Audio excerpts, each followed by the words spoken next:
السلام علیکم مائی YouTube family, کیسے ہیں آپ سب؟ آئی ہوپ سب ٹھیک ٹھاک ہوں گے۔ ناول کے نیکسٹ پارٹ کے ساتھ حاضر ہوں اور دیکھتے ہیں آگے کیا ہوتا ہے۔ چلیں شروع کرتے ہیں۔ شامیر انجانے میں ہی اس لڑکی کو اس کی اصل تک لے آیا تھا، جہاں سے اس کی ماں کے انتقال کے بعد اسے ایسے پھینک دیا گیا تھا جیسے وہ کوئی بے وقوف سی چیز ہو۔ شاہین بیگم نے اسے نکالتے وقت کبھی نہ سوچا ہوگا کہ ایک دن وہ اس حویلی میں دوبارہ داخل ہوگی۔ اس کے حقوق سے کیسے نظریں پھیرے بیٹھے تھے یہ حویلی والے، جیسے وہ کبھی تھی ہی نہیں۔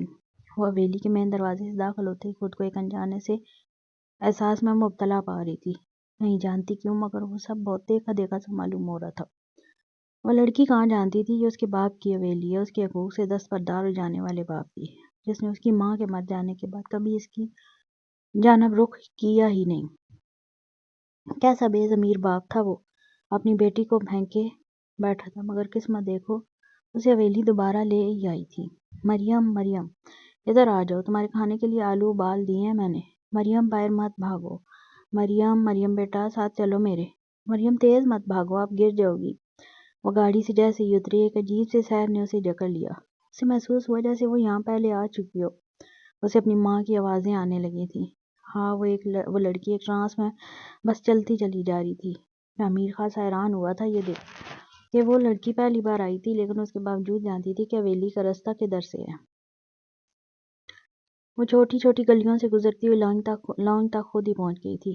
شامیر نے اس کے پیچھے آ کر کندھے پر ہاتھ رکھا تو وہ چونک کر پیچھے مڑی۔ یہ کس کو ساتھ لے آئے ہو تم؟ ابھی وہ بکھلا کر شامیر کو دیکھ ہی رہی تھی کہ سامنے سے ایک نسوانی مگر سخت آواز آئی۔ سامنے تخت و کرسیوں پر پوری محفل جمی دیکھ شامیر نے اپنا سر کھجایا تھا۔ میری بیوی ہے، اس کا لاپرواہی سے ادا کیا جملہ پوری محفل میں تہلکہ مچا دینے کے لیے کافی تھا۔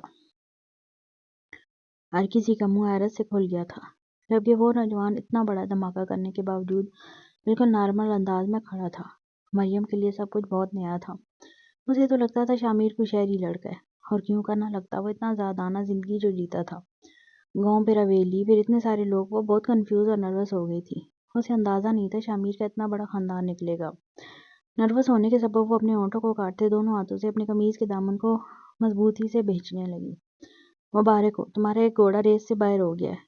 زونی ابھی سر بغور مریم کو دیکھ ہی رہی تھی باقی سب کی طرح، کہ نہ جانے کہاں سے وہ حسین نوجوان اس کے کان کے پاس آ کر سرگوشی کرنے لگا۔ زونی نے تیزی سے پلٹ کر دیکھا، امن مسکراتے ہوئے آگے بڑھ گیا۔ جب شامیر اسے دیکھتا تھا اس کی آنکھوں سے پسندیدگی جھلکتی تھی۔ پھر وہ کسی اور لڑکی کو دلہن بنا کر کیسے لے آیا اپنی؟ زونی یہی سوچ الجھی، شہراز سے تو کبھی کوئی خطرہ تھا ہی نہیں، اصل تو امن اور شامیر تھے، جائیداد ان کے پاس تھی۔ اس کا پورا پلان خراب کر دیا تھا شامیر نے، وہ شادی جو کر کے آ گیا تھا۔ یہ کیا بول رہے ہو بیٹا؟ شمیم بیگم مارے سکتے کے سب سے پہلے آگے آ کر پوچھنے لگی تھی۔ سچ؟ لاپرواہی سے فقط ایک لفظ ہی جواب دیا، وہ بھی اپنی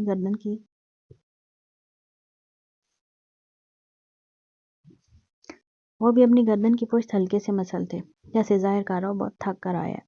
اتنا بڑا دھماکہ کرنے کے بعد بھی اس کا ریئیکشن بالکل ٹھنڈا تھا۔ ہمارے یہاں باہر شادی کرنے کی اجازت نہیں ہے، کیا اس بات کی خبر نہیں ہے تمہیں؟ حسن بخش اپنے رعبدار انداز میں برمی سے پوچھنے لگے۔ مریم کو اندازہ نہیں تھا اتنی سخت مخالفت دیکھنے کو ملنے والی ہے اسے۔ اگر ذرا برابر بھی اندازہ ہوتا تو وہ کبھی اس نکاح کے لیے راضی نہ ہوتی ہے، مگر پسند آ گئی تھی۔ اسے اغوا کر کے شادی کر لی، اب گھر لے آیا ہوں، اور پلیز اب آپ لوگ مخالفت نہ دکھائیں، اس کے والدین کی طرح۔ وہ منہ بگاڑتے ہوئے بولا تو مریم پہ ساختگی سے الجھی نگاہ سے دیکھنے لگی تھی۔ یہ کون سی کہانی سنا رہا تھا وہ؟ سفید خشک ہونٹ، زرد چہرہ، آنکھوں کے نیچے گہرے کالے حلقے، نڈھال کمزور جسم، گرد آلود کپڑے۔ اس کی حالت دیکھنے کے بعد شامیر کی بنائی کہانی سب کو سچی لگنے لگی تھی۔ تم اسے اغوا کر کے لائے ہو؟ فہیم بخش نے نہایت حیرت سے پوچھا۔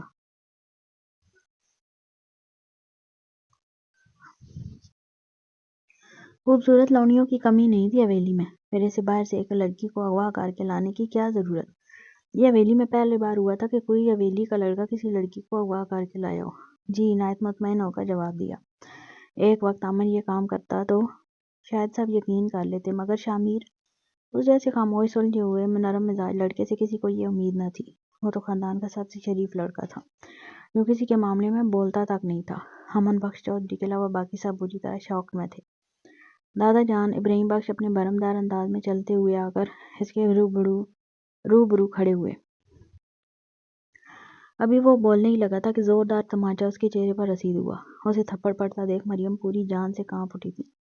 ہم نے آج تک اپنے کسی پوتے پر ہاتھ نہیں اٹھایا، مگر تم نے مجبور کیا ہے ہمیں۔ وہ نہایت سخت لہجے اور گرجدار آواز میں برسے تھے اس لڑکی پر۔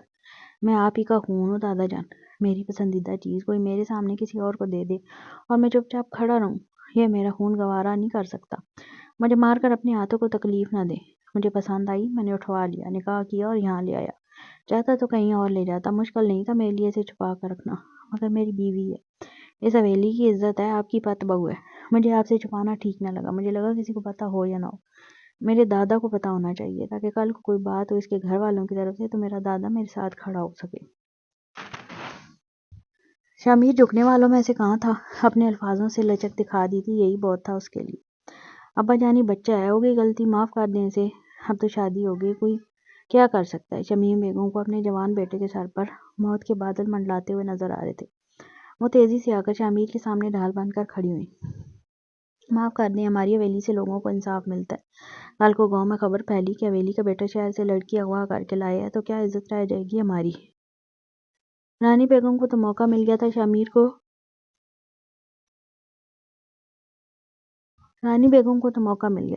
کو جائیداد سے بے دخل کروانے کا۔ وہ یہ موقع کیسے ہاتھ سے جانے دیتی، فوراً جلے پر تیل ڈالنے کا کام کرنے لگی۔ رانی بھابھی آپ تو چپ رہیں، کیوں میرے بیٹے کی دشمن بن رہی ہے۔ شمیم بیگم فوراً ہی ان پر بگڑی۔ میں کیوں چپ رہوں بھلا، میں کیا اس خاندان کا حصہ نہیں؟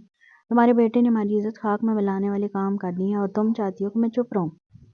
رانی بیگم فوراً ہی جوابی کارروائی کرتے ہوئے میدان میں اتری۔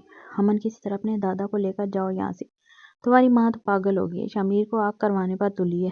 شاہین بیگم جو خاموشی سے کھڑے سارا تماشا دیکھ رہی تھی، اپنے بڑے پوتے کے پاس آ کر آہستگی سے بولی، دادا جان آپ میرے ساتھ چلیں، مجھے آپ کو بہت ضروری بات بتانی ہے۔ ابراہیم بخش کی بہویں ان کے سامنے کتے بلی کی طرح لڑ رہی تھی، اس سے زیادہ اور کیا فساد برپا ہو سکتا تھا حویلی میں۔ وہ اپنی مٹھیاں بھیجے اپنے غصے کو قابو کرنے کی کوشش کر رہے تھے۔ امن نے ان کا ہاتھ تھام کر گمبھیر لہجے میں کہا، اس لڑکے کو میری نگاہوں سے دور کر دو امن، اس سے پہلے کہ میں کچھ کر بیٹھوں۔ ابراہیم بخش جلال میں بولے، جی آپ میرے ساتھ چلیں، میں دیکھ لیتا ہوں پورا معاملہ۔ ابراہیم بخش کو اپنے بیٹوں سے زیادہ جس پر یقین تھا وہ تھا امن، نہایت ذہین اور ہوشیار، سلجھے ہوئے ذہن کا مالک، اور سب سے بڑھ کر ان کا فرمانبردار۔ امن نے مطمئن لہجے میں کہا تو اس کے ساتھ چلنے کے لیے راضی ہوئے۔ بھابھی آپ میرے ساتھ چلیں، زونی ادھر آؤ۔ مانا وہ دو ماؤں سے جنے تھے مگر باپ ایک ہی تھا۔ شمیر نے جتنی اسے بچپن سے محبت دی تھی وہ چاہ کر بھی اس سے نفرت نہیں کر سکا تھا۔ کہتے ہیں نا محبت میں بڑی طاقت ہوتی ہے۔ یہ لڑکی اغوا ہو کر آئی ہے، اس کے گھر والے اسے ڈھونڈ رہے ہوں گے اور تم چلے اسے بھابھی کہہ کر کمرے میں لے جانے۔ دماغ تو خراب نہیں ہو گیا شہروز تمہارا؟ رانی بیگم فوراً شہروز پر برسنے لگی تھی، جو مریم کو اپنی بھائی کی بیوی ہونے کے ناطے اسے کمرے میں بھجوا رہا تھا تاکہ اسے یہ سب نہ پیش کرنا پڑے۔ زونی اپنی جگہ منجمد کھڑی تھی، وہ شہروز کی آواز دینے پر نہ آئی، اور آتی بھی کیوں، اس کے لیے تو نہ جانے کتنی بار عدالتیں لگی اس حویلی میں، کتنی بار اسے سزائیں سنائی گئیں۔ وہی آیا اس کی مدد کرنے جو وہ دوسروں کی مدد کرنے آگے بڑھتی، خاص طور پر اس شخص کی جو ہینڈ فری لگائے بیٹھا رہتا جب وہ نازک جان تھپڑ کھا رہی ہوتی تھی اپنے باپ کے۔ وہ بھولی نہیں تھی وہ منظر، اور نہ بھول سکتی تھی۔ مریم الجھی کھڑی تھی، اسے سمجھ نہیں آ رہا تھا شامیر نے یہ جھوٹی کہانی بنائی ہی کیوں جس کے سبب اتنی لڑائیاں ہو رہی ہیں۔ رانی چپ کر جانے کا کیا لے گی تو؟ ابراہیم بخش کے وہاں سے جاتے ہی شاہین بیگم بے پر کر پوچھنے لگی۔ اماں میں تو رانی بیگم ابھی بولنی شروع ہوئی تھی کہ شاہین بیگم نے انہیں اپنا ہاتھ دکھا کر روکا۔ چپ کر جا، بہت سن چکی ہوں تیری۔ خاموش تھی، اس کا مطلب یہ نہ سمجھ کہ سمجھتی نہیں تیری چالاکیاں۔ شاہین بیگم دانت پیستے ہوئے بے پر کر بولی تو رانی بیگم کی زبان کو چپ لگی تھی۔ اماں فہیم بھی تو شہر سے شادی کر کے لایا تھا لڑکی کو، اسے تو آپ لوگوں نے گھر پر رکھ لیا تھا، پھر میرے بیٹے کے لیے اتنی پابندیاں کیوں لگا رہے ہیں؟ شمیم بیگم کے جملے تھے یہ ایٹم بم، اقصیٰ پوری کی پوری ہل کر رہ گئی تھی۔ یہ کیا بول رہی ہیں بھابھی آپ؟ اقصیٰ کا دماغ بھگ سے اڑا تھا، وہ بے یقینی سے شمیم بیگم کو دیکھتے ہوئے پوچھنے لگی۔ شاہین بیگم نے فوراً ہی گھبرا کر شمیم کو دیکھا، ان کی آنکھیں لٹ الارم تھی کہ بس اب چپ کر جاؤ۔ جس بات کو سالوں پہلے انہوں نے دبا دیا تھا، اس کا ذکر یوں اچانک نکلے گا انہوں نے کبھی نہ سوچا تھا۔ سونی واقف تھی کہ اس کی ماں کو دھچکا لگا ہے، بالکل اسی طرح جیسے اسے لگا تھا۔ فہیم بخش کچھ لمحوں کے لیے گڑبڑا گیا، جیسے شاہین بیگم گڑبڑائی تھی۔ اس لمحے زونی نے شاہین بیگم کا چہرہ دیکھا۔ وہ کچھ خوفزدہ سی معلوم ہوئی، ان کی پیشانی پر پسینہ بھی نمایاں چمک رہا تھا۔ اس چلبلی مگر سمجھدار گڑیا کا دماغ کھٹکا تھا اس لمحے۔ فہیم یہ بھابی کیا بول رہی ہیں؟ اکثر کی آنکھوں سے آنسو موتی بن کر جھرجھر بہنے لگے تھے۔ اتنا بڑا دھوکہ، اتنا بڑا فریب، وہ ماضی میں کی غلطی کے سوا کچھ نہیں تھا، بھول جو اسے۔ فہیم بخش سختی سے کہتا منہ موڑ کر چل دیا تھا۔ اکثر اسے بے یقینی سے دیکھتی رہ گئی۔ اتنا بڑا دھوکہ دینے کے بعد بھی اس شخص کی آنکھوں میں ذرا شرم نہ تھی، بلکہ شرم تو کچھ لہجے میں کوئی لچک تک نہ تھی۔ امی جان سنبھالیں خود کو۔ اکثر مزید اپنے پاؤں پر کھڑی نہ رہ سکی تھی۔ وہ لڑکھڑا کر زمین پر گری۔ زونی فوراً ہی بھاگتے ہوئے آئی تھی اپنی ماں کو اٹھانے۔ اپنی ماں کی حالت دیکھ وہ خون کے آنسو روئی تھی۔ انہیں دونوں بازوں سے تھام کر اٹھا کر اپنے ساتھ کمرے میں لے جانے لگی۔ شامیر کو کسی کی نگاہ سے کوئی فرق نہیں پڑتا تھا، سوائے اس بلوری آنکھوں والی کے، جو اسے ایک نگاہ قدورت سے تکتے وہاں سے اپنی ماں کو لے کر چلی گئی تھی۔ ان بلوری آنکھوں میں اپنے لیے قدورت دیکھ اس کے دل کو رنج پہنچا تھا۔ فہیم، کیوں کیا آپ نے میرے ساتھ ایسا؟ کیوں دیا مجھے اتنا بڑا دھوکہ؟ اکثر کمرے میں پہنچتے ہی فہیم کو دیکھ خود کو روک نہ سکی۔ فوراً ہی اس کے سامنے کھڑی ہو غصے سے بھرے لہجے میں استفسار کرنے لگی، جو اس کا حق بھی تھا۔ اب پہلے سے ہی شادی شدہ تھے، یہ بات مجھے پہلے کیوں نہیں بتائی؟ مجھے اور میرے گھر والوں کو اتنے بڑے دھوکے میں کیوں رکھا؟ کیا ہو گیا؟ یہ کوئی اتنی بڑی بات تو نہیں جس پر تم ماں بیٹی بیٹھ کر ہنگامہ مچاؤ پورے گاؤں میں؟ مردوں میں 4 شادیاں کر سکتا ہوں، شکر کرو تم پہ دوسری سوتا نہیں لایا، ورنہ کرنا تو چاہیے تھی مجھے تیسری شادی۔ ایک بیٹا تو دے نہیں سکی مجھے، اور آ گئی ہے میرے سامنے سوال کرنے۔ فہیم بخش دانت پیستے ہوئے اکڑ کر بولا تو زونی کے تن بدن میں آگ لگی تھی۔ پھر وہی بیٹے کا تانا، کان پکے تھے اس کے یہ تانا سن سن کر۔ میاں بیوی برابر کے شریک ہوتے ہیں، پھر بیٹا نہ ہونے پر صرف میری ماں قصوروار کیوں؟ آپ شکر کریں کہ میری ماں نے کبھی آپ سے نہیں کہا کہ کیسے مرد ہو تم فہیم بخش چودھری، جو ایک بیٹا نہ جن سکے۔ زونی ان کے برابر آ کر تڑاک سا جواب دیتے ہوئے بولی تو فہیم بخش کی آگ لگ گئی۔ زبان دراز کہیں کی فہیم بخش نے تیش کے عالم میں اپنا ہاتھ اٹھایا تھا اسے مارنے کے لیے۔ زونی کے لیے کوئی نئی بات نہ تھی، وہ شروع سے ایسے ہی چپ کرایا کرتے تھے۔ تھپڑ اس کے چہرے پر پڑے گا وہ جانتی تھی، اس لیے آنکھیں میچ گئی۔ 2-3 لمحوں تک اس نے انتظار کیا، مگر وہ تھپڑ اس کے چہرے پر لینڈ ہی نہ ہوا۔ اس نے آنکھ کھول کر دیکھا تو سامنے کا منظر ہی اس کی آنکھوں کو حیران کرنے کے لیے کافی تھا۔ فہیم بخش کا ہاتھ ہوا میں بلند تھا، جسے زونی کے چہرے پر پڑنے سے پہلے ہی امن نے روک لیا تھا۔ زونی کو اپنی آنکھوں پر یقین نہ آیا کہ اس کی خاطر وہ اپنے چاچا کے سامنے آ گیا ہے۔ جوان اولاد ہے چاچا، تھوڑا تو لحاظ کرو۔ مانس کا چہرہ غصے کی شدت سے سرخ ہو رہا تھا، آنکھیں انگارے برسا رہی تھی، مگر لہجے میں لچک تھی۔ وہ اپنے چاچا کا احترام نہیں بھولا تھا۔ نہایت آہستگی سے ان کا ہاتھ نیچے کی جانب چھوڑتے وہ سمجھانے والے طرز میں بولا، تم نے میرا ہاتھ کیسے روکا؟ اگلے ہی پل فہیم بخش غصے سے امن کا گریبان پکڑتے دھاڑا۔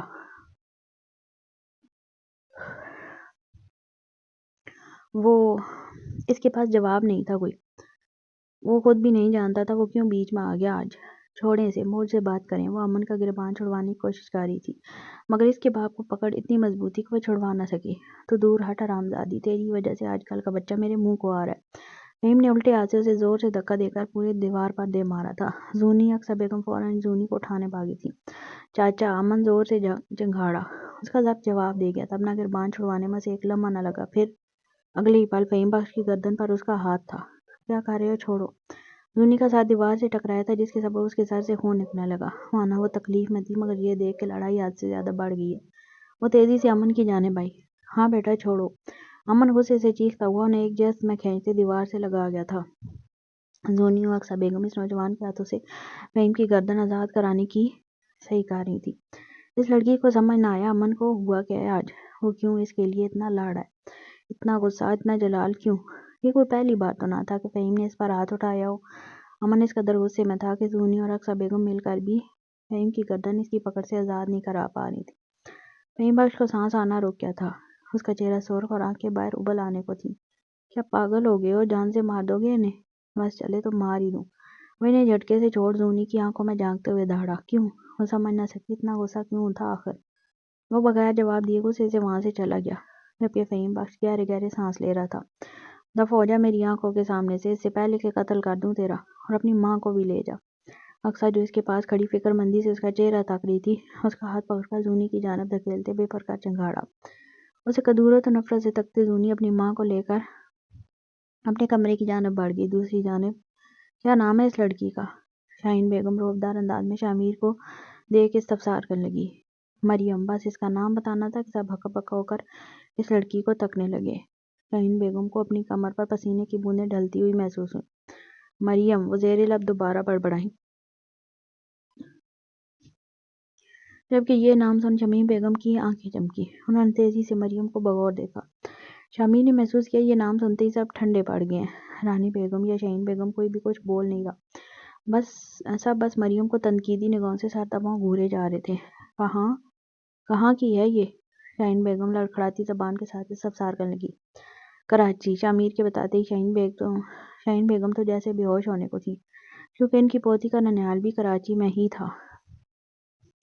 کئی سال پہلے اپنی پوتی مریم کو انہوں نے کراچی میں ہی پھینکوایا تھا۔ یہ سن شمیم بیگم کو آنکھوں میں جگنو جگمگانے لگے تھے۔ میری بہو! شمیم بیگم فوراً اسے اپنے سینے سے لگا کر پچکار کر ہاتھ پھیرتے ہوئے تیزی سے بولی۔ اس حسین نوجوان نے چھوٹی آنکھیں کر کے گھورا۔ انہیں کیا ہوا؟ اچانک وہ یہی سوچ رہا تھا۔ اسے کمرے میں لے جاؤ، باقی باتیں بعد میں کریں گے۔ شاہین بیگم فوراً کہہ کر وہاں سے چلی گئی تھی۔ اس کی تائی بھی بالکل خاموش ہو گئی تھی اب۔ سب مریم کو ٹکٹکی باندھے دیکھے چلے جا رہے تھے، جیسے وہ کوئی دنیا کا 8واں عجوبہ ہو۔ مریم ان سب کے دیکھنے کے سبب بہت نروس فیل کر رہی تھی۔ چلو، شامیر نے سب کے سامنے اس کا ہاتھ تھاما اور اپنے ساتھ اوپر کی جانب لے گیا۔ ابھی وہ آدھی سیڑھیاں ہی چڑھا تھا کہ اس کے قدم رکے۔ سامنے سے زونی جو آ رہی تھی اپنی ماں کو سینے سے لگائے۔ وہ حسین چلبلی گڑیا اسے دیکھ کر بھی اندیکھا کر برابر سے گزر جانے لگی، تو اس کے دل میں درد کی ٹھیس سی اٹھی تھی۔ اس نے زونی کے سر سے خون نکلے دیکھا تھا، مگر کچھ بول نہ سکا۔ وہ اپنے الٹے ہاتھ کی مٹھی بھینچ گیا۔ ساتھ سیدھے ہاتھ پر بھی دباؤ پڑا تھا، جس کے سبب مریم نگاہ اٹھا کر اسے دیکھنے لگی۔ اب اس نے زونی کو برابر سے جاتے دیکھا۔ زونی کے جانے کے بعد وہ اپنا سر جھٹک کر مریم کو لے کر اپنے کمرے کی جانب بڑھا۔ حفصہ بیگم نے کمرے میں آتے ہی زونی کے سر سے نکلنے والا خون صاف کیا اور پٹی باندھی۔ وہ مسلسل روئے چلی جا رہی تھی۔ امی جان، آپ چپ ہو جائیں، اس شخص کے لیے آنسو بہا رہی ہیں جو آپ کے آنسو کے قابل ہی نہیں۔ زونی نے انہیں اپنے بیڈ پر بٹھایا تھا، خود نیچے ان کے قدموں میں بیٹھ گئی۔ حفصہ کے آنسو اپنی انگلی کے پونوں سے صاف کرتے بڑی محبت سے سمجھاتے ہوئے بولی۔ اسے سمجھ نہیں آتا تھا آخر اس کی ماں اس آدمی کے ساتھ کیسے رہ رہی ہے، جو بیٹا نہ پیدا کرنے کے سبب اس کی زندگی کو جیتے جی عذاب بنا چکا ہے۔ اس کے نزدیک فہیم بخش چودھری ڈیزرو ہی نہیں کرتا تھا اس کی ماں جیسی عورت کو۔ کیا آپ میرے ساتھ چلیں گی؟ اس کے اچانک سوال پر حفصہ بیگم اسے الجھ کر دیکھنے لگی۔ یہ میرا کمرہ ہے، وہ مریم کو اپنا کمرہ دکھاتے ہوئے بولا۔ وہ فقط اس بات میں سر ہلانے لگی۔ تم نے جھوٹ کیوں بولا سب سے؟ کیوں کہا کہ مجھے اغوا؟ ابھی وہ بول ہی رہی تھی کہ مقابل اس کے ہونٹوں پر ہاتھ رکھ کر آواز دباتے تیزی سے اس کے نازک سراپے کو دروازے سے لگا دیا۔ اس کے اچانک عمل پر مریم کی آنکھیں حیرت سے بڑی ہوئی تھی۔ شش، جہاں دیواروں کے بھی کان ہیں، وہ سرگوشی کرنے والے انداز میں بولا۔ شامیر نے دھیان نہ دیا، وہ اسے چپ کرانے کے چکر میں بہت نزدیک آ گیا تھا۔ اس کے ہاتھ ابھی بھی مریم کے ہونٹوں پر تھے۔ تمہارا نام مریم ہے، تم کراچی میں رہتی تھی۔ گھر کا ایڈریس بتانے کی کسی کو ضرورت نہیں ہے، نہ اپنا والدین کے بارے میں بتانے کی۔ بس یہ یاد رکھنا کہ تم یونیورسٹی میں میرے ساتھ پڑھتی تھی، وہیں مجھے تم پسند آئی، وہیں سے میں نے تمہیں اغوا کرایا اور زبردستی نکاح کیا۔ تم نے سب کے سامنے یہی دکھانا ہے کہ تم ڈر کی وجہ سے میرے ساتھ رہ رہی ہو، نہ کہ خوشی سے۔ اسے پوری بات سمجھانے لگا۔ سمجھی؟ وہ اس کے پوچھتے مریم نے پلکیں جھپکائی تھی۔ وہ ہینڈسم نوجوان نہیں جانتا مریم سانس سے رو کے کھڑی تھی اس کی نزدیکی کے سبب۔ اپنی بات پوری کہنے کے بعد اسے احساس ہوا کہ مریم سانس نہیں لے رہی، جس پر اس نے تیزی سے ہاتھ ہٹایا تھا۔ اس کے ہاتھ ہٹاتے ہی مریم نے گہرا سانس لیا، مگر کہا کچھ نہیں۔ اس کے گال بری طرح دہک رہے تھے۔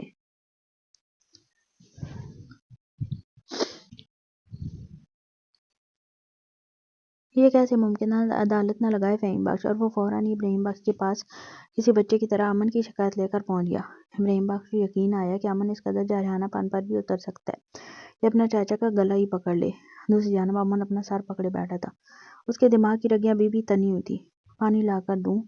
عافیہ نے اسے سر پکڑے بیٹھا دیکھ فکر مندی سے پوچھا۔ میں پاگل ہو گیا ہوں شاید؟ عافیہ کی جانب دیکھ وہ روبرو نوجوان گمبھیر لہجے میں بولا۔ اس کی آنکھیں سرخ ڈوروں سے سجی تھیں۔ مطلب؟ وہ ناسمجھی سے پوچھ اٹھی۔ مطلب میں لڑائی چھیڑ آیا ہوں، ایسی لڑائی جس کا انجام خون خرابے کے سوا کچھ نہ ہوگا۔ کیا وہ نہیں جانتا تھا کس قدر ہنگامہ برپا ہونے والا ہے؟ اب اس نے ایک گہرا سانس لیا، پھر اپنی روشن و چوڑی پیشانی مسنے لگا۔ اسے پیشانی مسلتا دیکھ وہ آہستگی سے اس کے برابر میں بیٹھی۔ وہ اکثر امن کے برابر میں بیٹھ جایا کرتی تھی۔ اس کے کام کرنا اب اس کم سن عمر لڑکی کو اچھا لگنے لگا تھا۔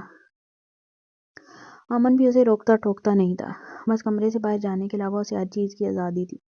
وہ امن کی ہر چیز ایسے استعمال کر لیتی جیسے کسی کی چیز ہو۔ اس لمحے وہ صرف اس حسین اور دودھیائی رنگت کے مالک نوجوان کو تک رہی تھی، جس کی لمبی و خوبصورت انگلیاں اس کی پیشانی پر تھیں، اور وہ خاصا پریشان نظر آ رہا تھا۔ نہ جانے کیا ہوتا جا رہا تھا اسے، بس دل بہانے ڈھونڈنے لگا تھا اس کے پاس جانے کے، اس کے قریب رہنے کے۔ اگر درد ہو رہا ہے تو میں دبا دوں؟ اس نے خاصا لچکدار انداز میں استفسار کیا۔ ابھی امن کچھ کہتا ہے اس سے قبل ہی دروازہ ناک ہوا۔ میں دیکھتی ہوں۔ وہ اٹھنے لگی تو امن نے فوراً کلائی تھام لی۔ اس کی کلائی تھامتے ہی عافیہ نے مڑ کر اسے دیکھا۔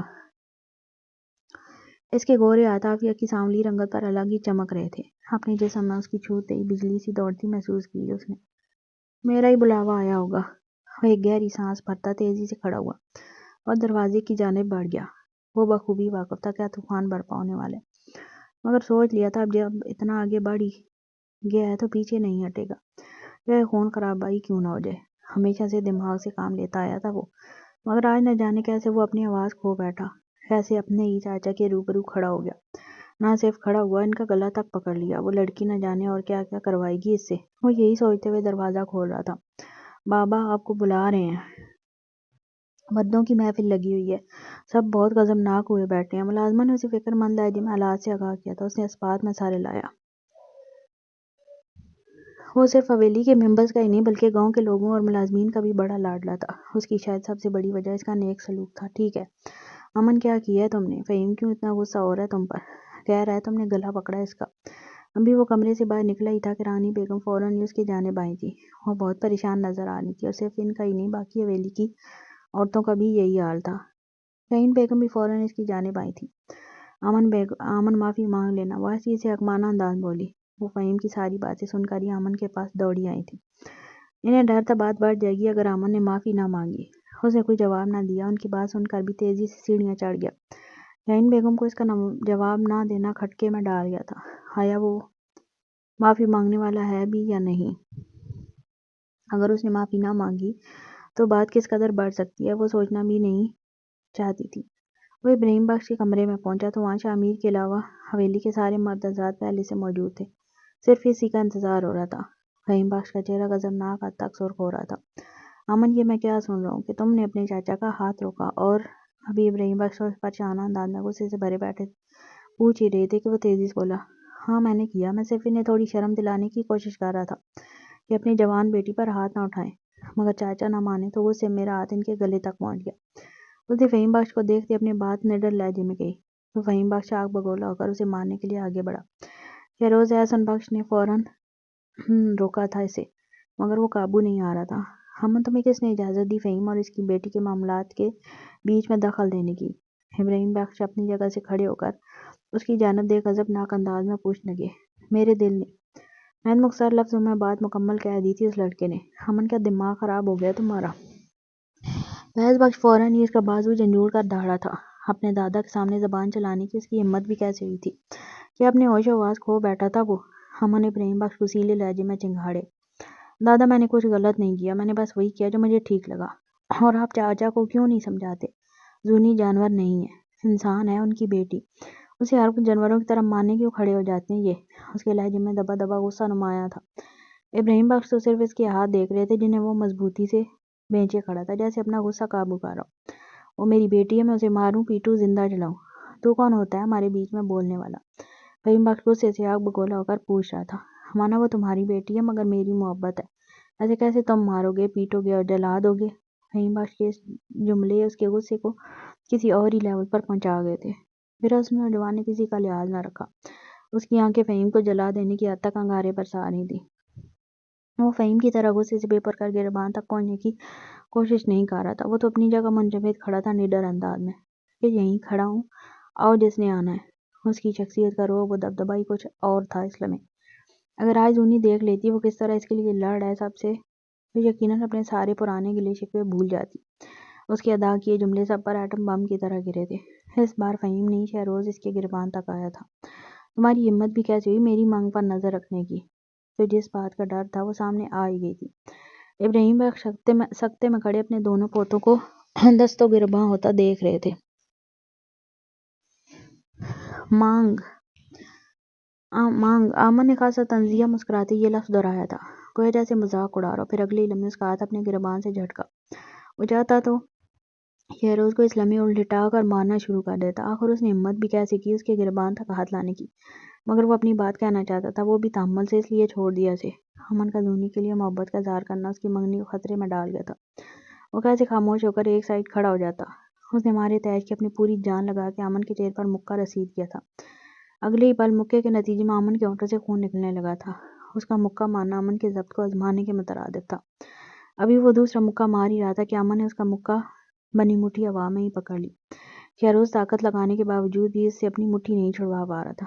بچے میرا ضبط نہ آزماؤ، اگر دوبارہ جرأت کی انہیں مجھ پہ اٹھانے کی تو انہیں زندگی بھر اٹھنے کے قابل نہیں چھوڑوں گا۔ وہ لڑنے کے ارادے سے نہیں آیا تھا، وہ صرف اپنی بات کہنا چاہتا تھا، کیونکہ جانتا تھا اگر بات بڑھی تو مزید خراب ہوگی، اور وہ بات خراب نہیں کرنا چاہتا تھا، خاص طور پر تب جب یہ بات اس چلبلی گڑیا سے متعلق تھی۔ وہ نہیں چاہتا تھا زونی کی زندگی میں اس کی وجہ سے مزید کوئی مشکلات پیدا ہوں۔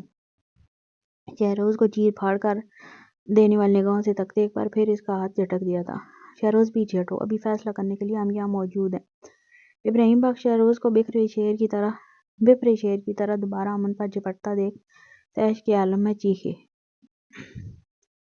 شہروز ان کی آواز سنتے ہی پیچھے ہٹا تھا۔ تو امی ٹھیک کہہ رہی تھی، مجھے منگنی کی جگہ شادی پر زور دینا چاہیے تھا۔ اس امن کی نیت زونی کی جائیداد پر خراب ہو گئی ہے، لیکن اگر اسے لگتا ہے کہ یہ بڑا ہے اور مجھ سے ہر معاملے میں زیادہ طاقتور ہے تو یہ آسانی سے زونی کو مجھ سے چھین لے گا، تو پھر یہ ابھی جانتا نہیں ہے مجھے۔ شہروز کھا جانے والی نگاہ سے امن کو تکنے لگا تھا۔ وہ پکا ارادہ کر چکا تھا، چاہے کچھ بھی ہو جائے زونی اسے نہیں دے گا۔ امن، تم شاید رشتوں کا لحاظ بھی بھول گئے ہو۔ شہروز تمہارا چچا زاد بھائی ہے، زونی اس کی مانگ ہے، تم بھلا کیسے اسے اپنی محبت کہہ سکتے ہو؟ وہ بھی یوں سب کے سامنے بے شرمی سے۔ حسن بخش فوراً ہی امن پر بگڑے تھے، جو انہیں اپنے بیٹے کے حق پر ڈاکر ڈالتا ہوا نظر آ رہا تھا۔ شہروز کی شادی اگر زونی سے ہو جائے گی تو یقیناً شہروز کا فیوچر سیکیور ہو جائے گا، اور ایک باپ کیا چاہتا ہے بھلا؟ بے شرمی کی کیا بات ہے اس میں چاچا، میں شادی کرنا چاہتا ہوں اس سے، کوئی بگا کر لے جانے کی بات تھوڑی کر رہا۔ جو شرماؤں، اس کی جرأت پر ابراہیم بخش اور وہاں موجود تمام ہی مرد حضرات دانت پیس رہے تھے۔ اگر تمہیں اتنی پسند تھی تو پہلے کیوں نہیں کہا؟ ابراہیم بخش غصے سے داڑے، تب مجھے احساس نہیں تھا۔ فیض بخش کا دل چاہا کہ اپنا سر پیٹ لے۔ جب وہ اور اس کی ماں کہہ کر تھک گئے تھے کہ زونی سے منگنی کر لو، تب اس لڑکے نے ایک نہ سنی، اور آج جب اس کی منگنی ہو گئی تھی تو محبت کا نعرہ لگا کر دھڑلے سے لڑنے کھڑا ہو گیا تھا۔ اس کا دیا سادہ سا جواب شہروز کے تن بدن میں آگ لگانے کے لیے کافی تھا۔ مانا وہ لڑکی اس کی محبت نہ تھی، مگر اس کی ہونے والی بیوی تو تھی۔ اس کی غیرت اپنی منگیتر کے طور پر قبول کر چکا تھا اسے۔ اس کے نزدیک امن خواہ مخواہ ہی بیچ میں اڑ رہا تھا۔ امن، تم میرے بڑے پوتے ہو، میرا غرور، تم سے مجھے اس احمقانہ حرکت کی امید نہ تھی۔ زونی کی منگنی ہو چکی ہے، ہماری رضامندی سے ہوئی ہے، اس لیے اگر تمہارے اندر اب کوئی نیا احساس جاگ بھی رہا ہے تو اسے اپنے اندر ہی سلا دو۔ اپنے دادا کے کئی جملے اس حسین نوجوان کو اپنے دل پر بھاری ہوتے محسوس ہوئے۔ یہ ممکن نہیں ہے، اب وہ بھی انہی کا پوتا تھا۔ جتنی سختی سے حکم صادر کیا گیا تھا، اتنی سختی سے حکم رد کیا گیا۔ اگلے ہی پل ایک زوردار تماچے کی آواز پورے کمرے میں گونجی تھی۔ ابراہیم بخش چودھری نے پہلی بار اس پر ہاتھ اٹھایا تھا آج۔ انہیں یقین نہیں آ رہا تھا کہ سامنے کھڑا شخص ان کا پوتا امن بخش ہے، جو ہر لحاظ و شرم کو پیچھے دھکیل کر آندھی طوفان کی طرح ان کے سامنے آن کھڑا ہوا ہے۔ اس کی آنکھوں میں کوئی شرم نہیں تھی، نہ کوئی لحاظ۔ ابراہیم بخش اس کی آنکھوں میں بغاوت کے شعلے ابھرتے دیکھ رہے تھے۔ بات تھپڑ کی نہیں تھی، بات پیچھے ہٹ جانے کی تھی، اور وہ پیچھے ہٹنے والا نہیں تھا۔ ابراہیم بخش ایک قدم خود ہی پیچھے ہوئے۔ ابا، میں اسے سمجھاتا ہوں، آپ ٹھنڈے رہیں۔ امن کا باپ فوراً ہی آگے آیا تھا۔ سمجھا دو اسے اچھی طرح، ابراہیم بخش بپر کر کہتے کمرے سے نکل گئے۔ انہیں اپنی عزت بڑی پیاری تھی، اور امن، وہ لڑکا تو آنکھوں میں آ رہا تھا آج۔ اپنے چاچا زاد کی مانگ پر نظر رکھتے ہوئے شرم آنی چاہیے تمہیں، احسن بخش دانت پیستے ہوئے کہہ کر شہروز کو وہاں سے لے کر چلے گئے۔ میں اپنی بیٹی زندہ دفنا دوں گا، مگر تجھ سے کبھی نہ بیاہوں گا، سمجھا؟ ابراہیم بخش قطعی لہجے میں بولا تھا۔ اس لمحے سوائے زہر کے وہ کچھ نہیں اگل رہا تھا امن کے لیے۔ سب کے کمرے سے جاتے ہی فیض بخش اپنا سر پکڑ کر بیٹھ گئے تھے۔ تمہیں زونی پسند آ گئی تھی تو ہمیں بتاتے، فہیم کا گریبان جا کر پکڑنے کی کیا ضرورت تھی؟ فیض بخش کی حالت تو کچھ ایسی تھی کہ نہ آرام سے کھڑا ہوا جا رہا تھا اور نہ بیٹھا جا رہا تھا۔ وہ کھڑے ہو کر اس پر پھر چیخے۔ وہ سمجھتی ہے کہ صرف شامیر اس کے لیے سٹینڈ لیتا ہے، میں نہیں لیتا، اور میں نہیں چاہتا تھا وہ ایسا سوچے۔ وہ لڑکا بہت سادگی سے اپنے دل میں مچی جلن کو بیان کر گیا تھا۔ تو صرف زونی کو یہ دکھانے کے لیے تم اس کے لیے سٹینڈ لے رہے ہو، تم پورے خاندان سے لڑ گئے۔ فیض بخش کا اپنے بیٹے کی عقل پر ماتم کرنے کا دل کیا تھا اس لمحے۔ وہ تو دماغ سے کام لینے والا بندہ تھا، یہ سب کیا کرتا پھر رہا تھا وہ؟ محبت نے عقل پر پتھر ڈال لیے تھے کیا اس کی؟ تم زونی کو بچانے کے چکر میں ہمیں کیوں مروا رہے ہو؟ فیض بخش بے بسی کی انتہا کو پہنچے ہوئے تھے۔ کیا کریں اپنے جوان بیٹے کا؟ میں اسے نہیں بچا رہا، وہ خود کافی ہے اپنے باپ سے لڑنے کے لیے۔ نہایت لاپرواہی سے کہا تو پھر وہ الجھے، اگر اسے نہیں بچا رہا تو پھر کیوں کیا اس نے یہ سب؟ میں صرف سٹینڈ لے رہا تھا، جو وہ چاہتی ہے میں لوں، نرمی سے جواب دیا۔ یعنی اگلکار کو میں سے مارنے کے لیے کھڑا ہوں تو تم میرے گربان تک بھی آ جاؤ گے، کیونکہ وہ چاہتی ہے کہ تم سٹینڈ لو۔ وہ خاصا جزبز ہو کر پوچھ رہے تھے۔ ہاں بھلا کیوں اپنی اکلوتی بہو پر ہاتھ اٹھانے لگے؟ یعنی تم آ جاؤ گے؟ وہ دانت پیستے بے یقینی سے پھر پوچھنے لگے۔ بتایا تو ہے وہ اکیلے ہی کافی ہے لڑنے کے لیے، چاچا تو باپ ہے اس لیے لحاظ کر جاتی ہے، اپنے سسر کا لحاظ کرے گی یا نہیں اس کی گارنٹی نہیں دے سکتا میں۔ وہ مزید اس ٹاپک کو کنٹینیو نہیں رکھنا چاہتا تھا، اس لیے کہتا ہوا مسکرا کر وہاں سے چل دیا۔ اس کی مسکراہٹ میں وارننگ نمایاں تھی۔ وہ اپنی ماں کے ساتھ سو رہی تھی کہ دروازہ نوک ہوا۔ اس وقت کون آ گیا؟ حویلی میں برپا تماشے سے لائن تھی وہ لڑکی۔ دروازہ کھولتے ہی سامنے امن کو کھڑا پایا۔ وہ حیران ہوئی تھی اس کے اچانک آنے پر۔ خون کیا ہوا ہے؟ یہ خون کیسے نکلا؟ اس کی نگاہ سب سے پہلے امن کے ہونٹوں پر گئی تھی، جسے خون ابھی بھی ہلکا سا رس رہا تھا۔ اندر نہیں آنے دو گی؟ اس گبرو نوجوان کے سوال کرتے ہی زونی نے تیزی سے رستہ چھوڑا تھا۔ وہ ہر بار کی طرح کالے رنگ کے کرتے شلوار میں ملبوس تھا۔ اس کی لمبی چوڑی جسامت کے سبب زونی مکمل اس کے رستے سے ہٹی تھی، تب جا کر وہ اندر داخل ہوا تھا۔ وہ خود ہی اندر آ کر صوفے پر بیٹھ گیا۔ چاچی کی طبیعت کیسی ہے اب؟ اس نے سامنے بیڈ پر سوتی اپنی چاچی کو دیکھ پوچھا۔ وہ بخوبی واقف تھا کہ زونی کے لیے اس کی ماں کس قدر اہمیت کی حامل ہے۔ اچھی نہیں ہے، بس روئے چلے جا رہی تھی، دوائی دے کر سلایا ہے میں نے۔ زونی بہت رنجیدہ سی نظر آ رہی تھی۔ کانٹے نہیں لگے ہوئے میرے اندر؟ وہ اچانک بولا تو زونی الجھ کر اس کی جانب دیکھنے لگی۔ ہاں نہ سمجھی سے بیٹھ جاؤ، وہ اپنے برابر صوفے پر ہاتھ مارتے ہوئے بولا۔ پہلے یہ خون صاف کر دیتی ہوں۔ وہ تیزی سے کہہ کر فرسٹ ایڈ باکس لائی تھی۔ اس کے برابر میں بیٹھ کر روئی میں پائیڈین لگائی اور پھر اس کے آگے پائیڈین والی روئی بڑھا دی۔ تم نہیں لگا سکتی؟ اس نے روئی نہ پکڑی بلکہ امید بھری نگاہ سے اس کی جانب دیکھتے ہوئے پوچھنے لگا۔ لگا سکتی ہوں، وہ فوراً مسکرا کر بولی اور آہستگی سے نزدیک آئی۔ اس لڑکی کی نزدیکی اس سے کہیں زیادہ امن نے محسوس کی تھی۔ وہ نہایت نرمی سے اس کے ہونٹوں کے کناروں سے خون صاف کرنے لگی۔ امن نے اپنے دل کی دنیا میں ہلچل مچتی میں پائی تھی۔ وہ چلبلی گڑیا اس قدر نزدیک تھی کہ اس کی گرم سانسیں وہ اپنی ٹھوڑی اور ہونٹوں پر محسوس کر رہا تھا۔ اس کی بلوری آنکھوں پر سجی گھنی پلکیں کس قدر اٹریکٹیو ہیں، یہ اس لمحے احساس ہوا تھا اسے۔ اس کے گلابی پتلے ہونٹ خود پر سے نگاہ ہٹانے کی اجازت نہیں دے رہے تھے امن کو۔ کمرے میں سوائے ان دونوں کے دل کی دھڑکنوں اور سانسوں کی آوازوں کے مکمل خاموشی طاری تھی۔ ابلیس نے کیا یہ؟ وہ آہستگی سے پوچھنے لگی۔ وہ لڑکی اپنے باپ کو ابلیس بلاتی تھی۔ نہیں، اس کے بھتیجے نے۔ امن پہلی بار اسی کی طرز میں بولا تھا تو وہ چون کر اس کی جانب دیکھنے لگی۔ دونوں کی نظریں ملی۔ اس حسین لڑکے کی نزدیکی زونی پر اثر انداز نہ ہو، یہ کیسے ممکن؟ اس بار امن نے نہیں، زونی نے نظر چرائی تھی۔ کیوں؟ وہ خون صاف کر کے آہستگی سے دور ہٹتے ہوئے پوچھنے لگی۔ دفع کرو، کیا کرو گی جان کر؟ مقابل لاپرواہی سے بولا۔ اس کی بات سن وہ بھی لاپرواہی سے فرسٹ ایڈ باکس لے کر کھڑی ہوئی۔ وہ بخوبی جانتی تھی فہیم کا گربان پکڑنے کی سزا ہے یہ، اس لیے زیادہ کوریدا نہیں۔ مجھ سے شادی کرو گی؟ امی وہ ایک قدم ہی چلی تھی کہ مقابل نے تیزی سے پوچھا۔ ہاں، پہلے شوق کے مارے اسے دیکھا، پھر اگلے ہی لمحے بے ساختہ مسکرا دی۔ کالے بلے، ابھی اتنے برے دن نہیں آئے میرے۔ وہ خاصا مضحکہ خیز انداز بولی۔ میں واقعی پروپوز کر رہا ہوں۔ اس کے روبرو کھڑے ہو کر سنجیدگی سے گویا ہوا۔ اور میں واقعی ریجیکٹ کر رہی ہوں۔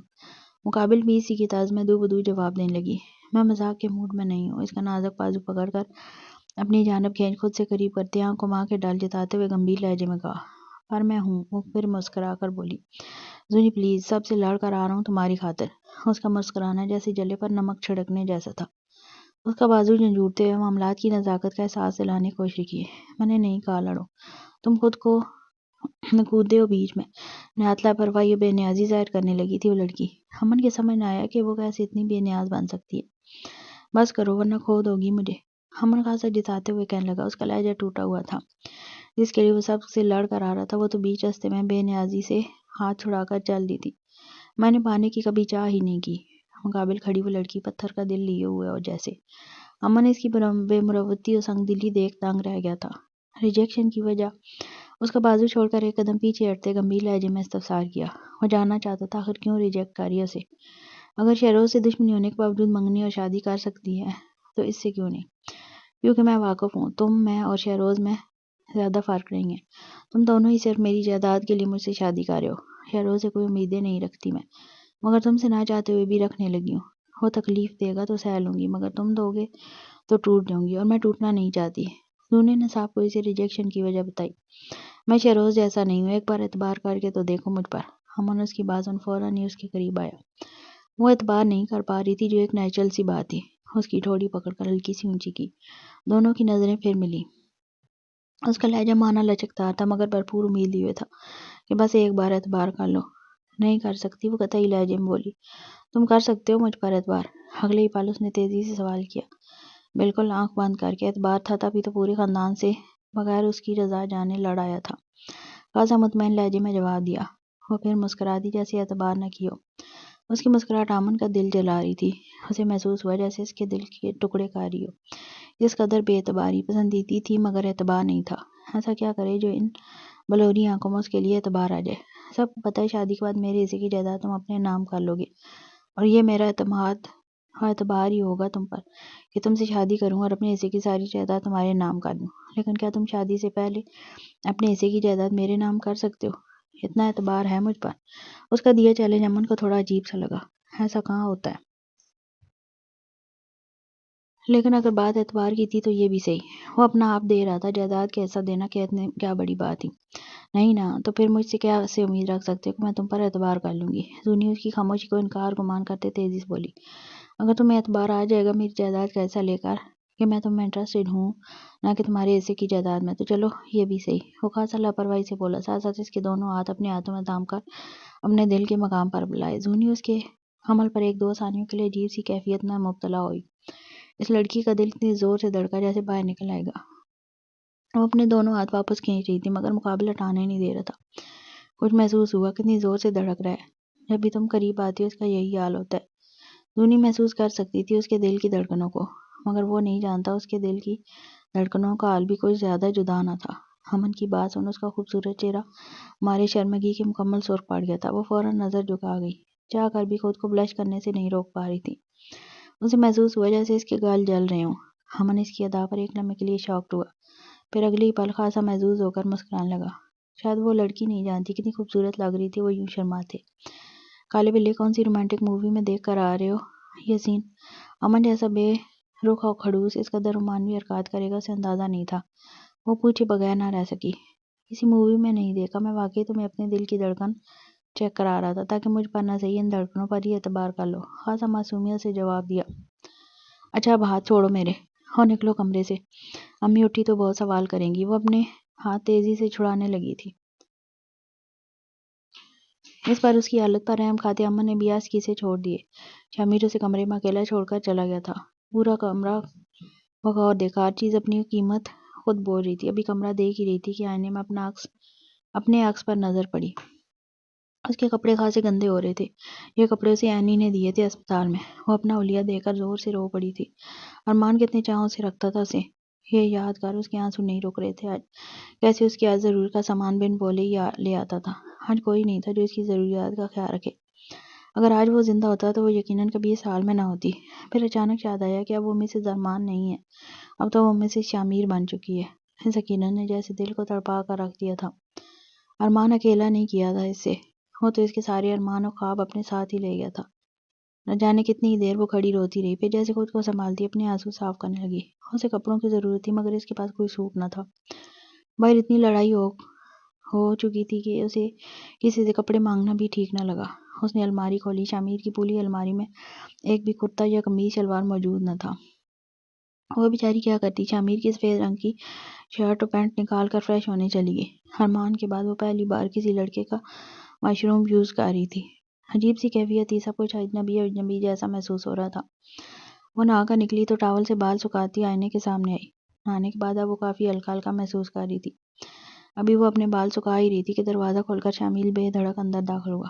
اس کے یوں اچانک چلے آنے پر وہ چونکی، ساتھ ہی اگلے پل ٹاول کو سر سے ہٹا کر دوپٹے کی طرح اچھی طرح اپنے وجود پر اوڑھ لیا۔ کیا دروازہ تو نوک کرو آنے سے پہلے؟ شامیر کے دماغ سے بالکل نکل گیا تھا کہ اب اس کے کمرے میں ایک لڑکی بھی موجود ہے۔ وہ خود بھی شرمندہ سا ہوا، اسے خود کو یوں ڈھانپتا دیکھ صرف اس کی ایک ہی جھلک دیکھی تھی، پھر برق کی پھرتی سے مڑ کر کھڑا ہو گیا۔ عجیب سی کیفیت تھی دونوں کی، کیسے رہے گا وہ ایک لڑکی کے ساتھ، وہ بھی ایک ہی کمرے میں؟ شامر یہی سوچ اپنی گردن کی پشت ہلکے سے مسنے لگا۔ وہیں دوسری جانب مریم بہت انکمفرٹیبل ہو گئی تھی۔ زندگی میں پہلی بار اس نے پینٹ شرٹ پہنی تھی جو اس کے خوبصورت باڈی کے شیپ کو خاصا نمایاں کر رہی تھی، ورنہ وہ تو ڈھیلے ڈھالے کپڑے پہننے کی عادی تھی۔ اگر اس نے یہ کپڑے ارمان کے سامنے پہنے ہوتے تو وہ سوچ سکتی تھی کہ اس کا ری ایکشن کتنا پیارا ہوتا، یقیناً وہ مزید فدا ہو جاتا اس پر، مگر اب سامنے ارمان نہیں تھا، سامنے شامر کھڑا تھا جسے وہ جانتی تک نہیں تھی۔ اس کے سامنے ایسے کپڑے پہن کر رہنا بہت انکمفرٹیبل فیل کرا رہا تھا، مگر کیا کرتی، کوئی دوسرے کپڑے بھی تو نہیں تھے اس کے پاس۔ پھر یہ سوچ کر مزید جان نکلتی محسوس ہوئی کہ وہ ایک ہی کمرے میں رہنے والے ہیں آج سے۔ وہ اینی کے دیے کپڑوں میں سے جو واش روم میں چھوڑ آئی تھی فوراً دوپٹہ نکال کر لائی۔ مڑ سکتا ہوں؟ اپنے ہی کمرے میں خود کو اجنبی پا رہا تھا وہ لڑکا، آہستگی سے سوال کیا۔ ہاں، وہ اچھی طرح دوپٹہ سر پر اوڑھ کر کھڑی ہوئی تھی۔ اس کی اجازت دیتے ہی وہ مڑا۔ وہ لائٹ نیلے رنگ کے دوپٹے سے سر کو کور کیے ہوئے تھی، مگر شامر کی نگاہ اس کی گیلی آبشار پر گئی جو دوپٹے کے نیچے سے ظاہر ہو رہی تھی۔ دوپٹہ صرف اس کے آدھے بالوں کو کور کر سکتا تھا، باقی نیچے سے آدھے جو کمر کو ڈھانکے نظر آ رہے تھے وہ نمایاں تھے۔ وہ دیکھ چکا تھا کہ مریم اس کے کپڑے پہنے ہوئی ہے، مگر کہا کچھ نہیں۔ وہ میرے پاس کوئی کپڑے نہیں تھے پہننے کے لیے، اس لیے تمہاری الماری سے نکال لیے۔ امید ہے تم برا نہیں مانو گے، وہ خاصا لچکدار انداز میں بولی جیسے شرمندہ ہو رہی ہو۔ وہ فقط اسپاٹ میں سر لا کر الماری کی جانب بڑھا۔ اس کے کچھ نہ بولنے کے سبب مریم اب پہلے سے زیادہ انکمفرٹیبل ہو گئی تھی۔ بندہ جھوٹے منہ ہی بول دیتا کہ اٹس اوکے، کوئی بات نہیں، مگر اس نے تو رسمی طور پر بھی کچھ نہ کہا۔ اگر تمہیں برا لگا میرا تمہارے کپڑے پہننا تو میں اتار دیتی ہوں، وہ شرمندگی کے ساتھ اس کی جانب مخاطب ہو کر بولی۔ بالکل اتار دو۔ اس پار سے لہجے میں پلٹ کر غور ہوا تو مریم اس کا چہرہ دیکھ کر رہ گئی۔ اوکے، ایک لمحے کے لیے یقین آیا کہ وہ واقعی اتنا بے مروت انسان ہے۔ وہ فوراً ہی کپڑے چینج کرنے چل دی۔ اس نے اپنے گال مارے شرمندگی کے دہکتے ہوئے محسوس کی۔ شامر ابھی کپڑے نکال کر پلٹا ہی تھا کہ وہ اینی کے دیے کپڑے پہن کر اس کے کپڑے ہاتھ میں اٹھا کر لے آئی تھی۔ یہ لو، اس نے نظر جھکائے اس کی جانب کپڑے بڑھائے۔ شامر اس کی جھکی جھکی آنکھوں کو بغور دیکھ رہا تھا۔ مجھے کیوں پکڑا رہی ہو؟ ہینگر کر کے رکھو واپس، اس نے سرد مہری سے کہا تو مریم نے پھر اس کا چہرہ دیکھا۔ اس کی نگاہیں پڑھ پانا ناممکن سا تھا۔ وہ نہیں پڑھ پائی کہ اس لمحے وہ کیا سوچ رہا ہے۔ اسے محسوس ہوا بہت بڑی غلطی کر بیٹھی ایک اجنبی سے نکاح کر کے، جو اس کے ساتھ ایک سوٹ شیئر نہیں کر اپنا، وہ پوری زندگی کیا شیئر کرے گا۔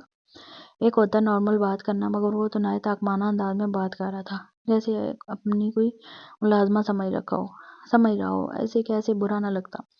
وہ خاموشی سے اسبات میں سر لا کر کپڑے ہینگر میں ٹانگ کر الماری میں رکھنے لگی۔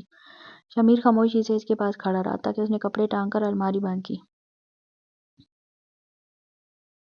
ابھی وہ الماری بند کر کے پلٹی تھی، پھر شامر ایک ہاتھ الماری پر ٹکا کر اس کے سامنے آ کر بے پر کر کھڑا ہوا۔ اس کی آنکھوں میں شدید برہمی تھی۔ مریم اس کے اچانک سامنے آنے پر بکھلاہٹ کا شکار ہوئی۔ وہ بالکل الماری سے چپک گئی تھی۔ یہ کیا کر رہی ہو تم؟ اس کے سوال پر مریم الجھ کر اس کا خوبصورت چہرہ دیکھنے لگی۔ مس چشمے، یہ آپ کے ماں باپ کا گھر نہیں ہے، یہ پتھر دل لوگوں کی حویلی ہے، یہاں وہی جیتا ہے جسے لڑنا آتا ہے اپنے لیے، ورنہ بیچ کھائیں گے یہ لوگ تمہیں۔ مریم اس کے نزدیک ضرورت سے زیادہ ہی سیدھی تھی، اور وہ سوچنا بھی نہیں چاہتا تھا کہ اس کے پیچھے یہ لوگ کیا کریں گے اس کے ساتھ۔ ہر وقت وہ تو نہیں ہو سکتا اسے بچانے کے لیے، اس لیے اس لڑکی کو خود اپنے لیے لڑنا آنا چاہیے، اس نے خاصا برہمی سے کہا تو مریم کی آنکھوں میں آنسو بھر آئے۔ وہ پہلے ہی دل برداشت تھی، اب اس پر شامر کا یوں برہم ہونا اسے برداشت نہ ہوا۔ دیکھو میری طرف۔ اسے روتا دیکھ شامر نرم پڑا تھا، فوراً ہی آواز میں لچک نمایاں ہوئی۔ مریم سر نیچے کر کے رو رہی تھی، اس کے کہنے پر بھی سر اونچا نہ کیا تو مقابل نے اس کی ٹھوڑی نرمی سے پکڑ کر اونچی کی، اتنی اونچی کہ اس کی آنکھوں میں جھانک سکے۔ مس چشمش، میرا مقصد تمہیں ڈرانا یا تکلیف دینا نہیں تھا، صرف سمجھانا تھا کہ ہر کسی کی بات چپ چاپ نہ مانو، چاہے وہ میں ہی کیوں نہ ہوں۔ لڑو اپنے لیے، اپنے حق کے لیے، جو صحیح نہ لگے نڈر ہو کر اس کا رد کرو۔ کوئی جھمنے یا ڈرنے کی ضرورت نہیں، کوئی کچھ نہیں بگاڑ سکتا تمہارا یہاں، کیونکہ تمہارے پیچھے میں کھڑا ہوں، اور میں نہ بھی ہوں تو بھی تمہیں اپنے لیے بولنا آنا چاہیے۔ شامر کے جملے ڈائریکٹ اس کے دل پر جا کے لگے تھے، خاص طور پر تمہارے پیچھے میں کھڑا ہوں۔ یہ جملہ تو جیسے دل کی گہرائیوں تک اترا تھا۔ زندگی میں پہلی بار کوئی اسے ہمت دے رہا تھا کہ وہ اپنے حق کے لیے لڑے، اپنے حق کے لیے بولے، جو صحیح لگتا ہے اسے صحیح اور جو غلط لگتا ہے اسے کھل کر غلط کہے۔ چلو اپنے یہ موتی صاف کرو اور مجھے اپنے چشمے کا نمبر دے دو، میں نیا چشمہ بنوانے کے لیے دے دوں گا۔ اس کی آنکھوں سے بہتے آنسو اپنے انگوٹھے کے پورے سے صاف کرتے ہوئے نرمی سے گویا ہوا۔ ایکسیڈنٹ پہ مریم کا چشمہ ٹوٹ گیا تھا اور یہ بات شامیر کو اچھی طرح یاد تھی۔ اس کے ہاتھوں کا نرم و گرم لمس مریم کو کرنٹ کے جھٹکے کی طرح محسوس ہوا تھا۔ ارمان کے بعد وہ دنیا کا پہلا مرد تھا جس نے اس کے آنسو پوچھے تھے۔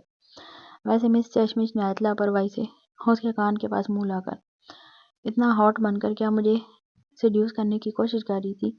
اس کے اچانک سوال پر مریم کے کان کھڑے ہوئے تھے۔ اگلی پل وہ پھٹ پھٹی آنکھوں کے ساتھ اس کا چہرہ تک رہی تھی۔ اس ہینڈسم نوجوان کی آنکھوں میں شوق کی مجلتی محسوس ہوئی۔ مریم کے ریئیکشن نے شامیر کو خاصا مطمئن کیا تھا۔ وہ پلے فل انداز میں ہونٹوں کو گول کر اس کے لال ہوتے گالوں کو احتجاجی نظروں کو تکنے لگا۔ نہیں، وہ تیزی سے بولی، میرے پاس کپڑے نہیں تھے، صرف اس لیے تمہارے کپڑے پہنے۔ شامیر کی چمکتی شوخی بھری آنکھوں نے اسے نروس کر دیا تھا۔ وہ گڑبڑا کر صفائی دینے لگی۔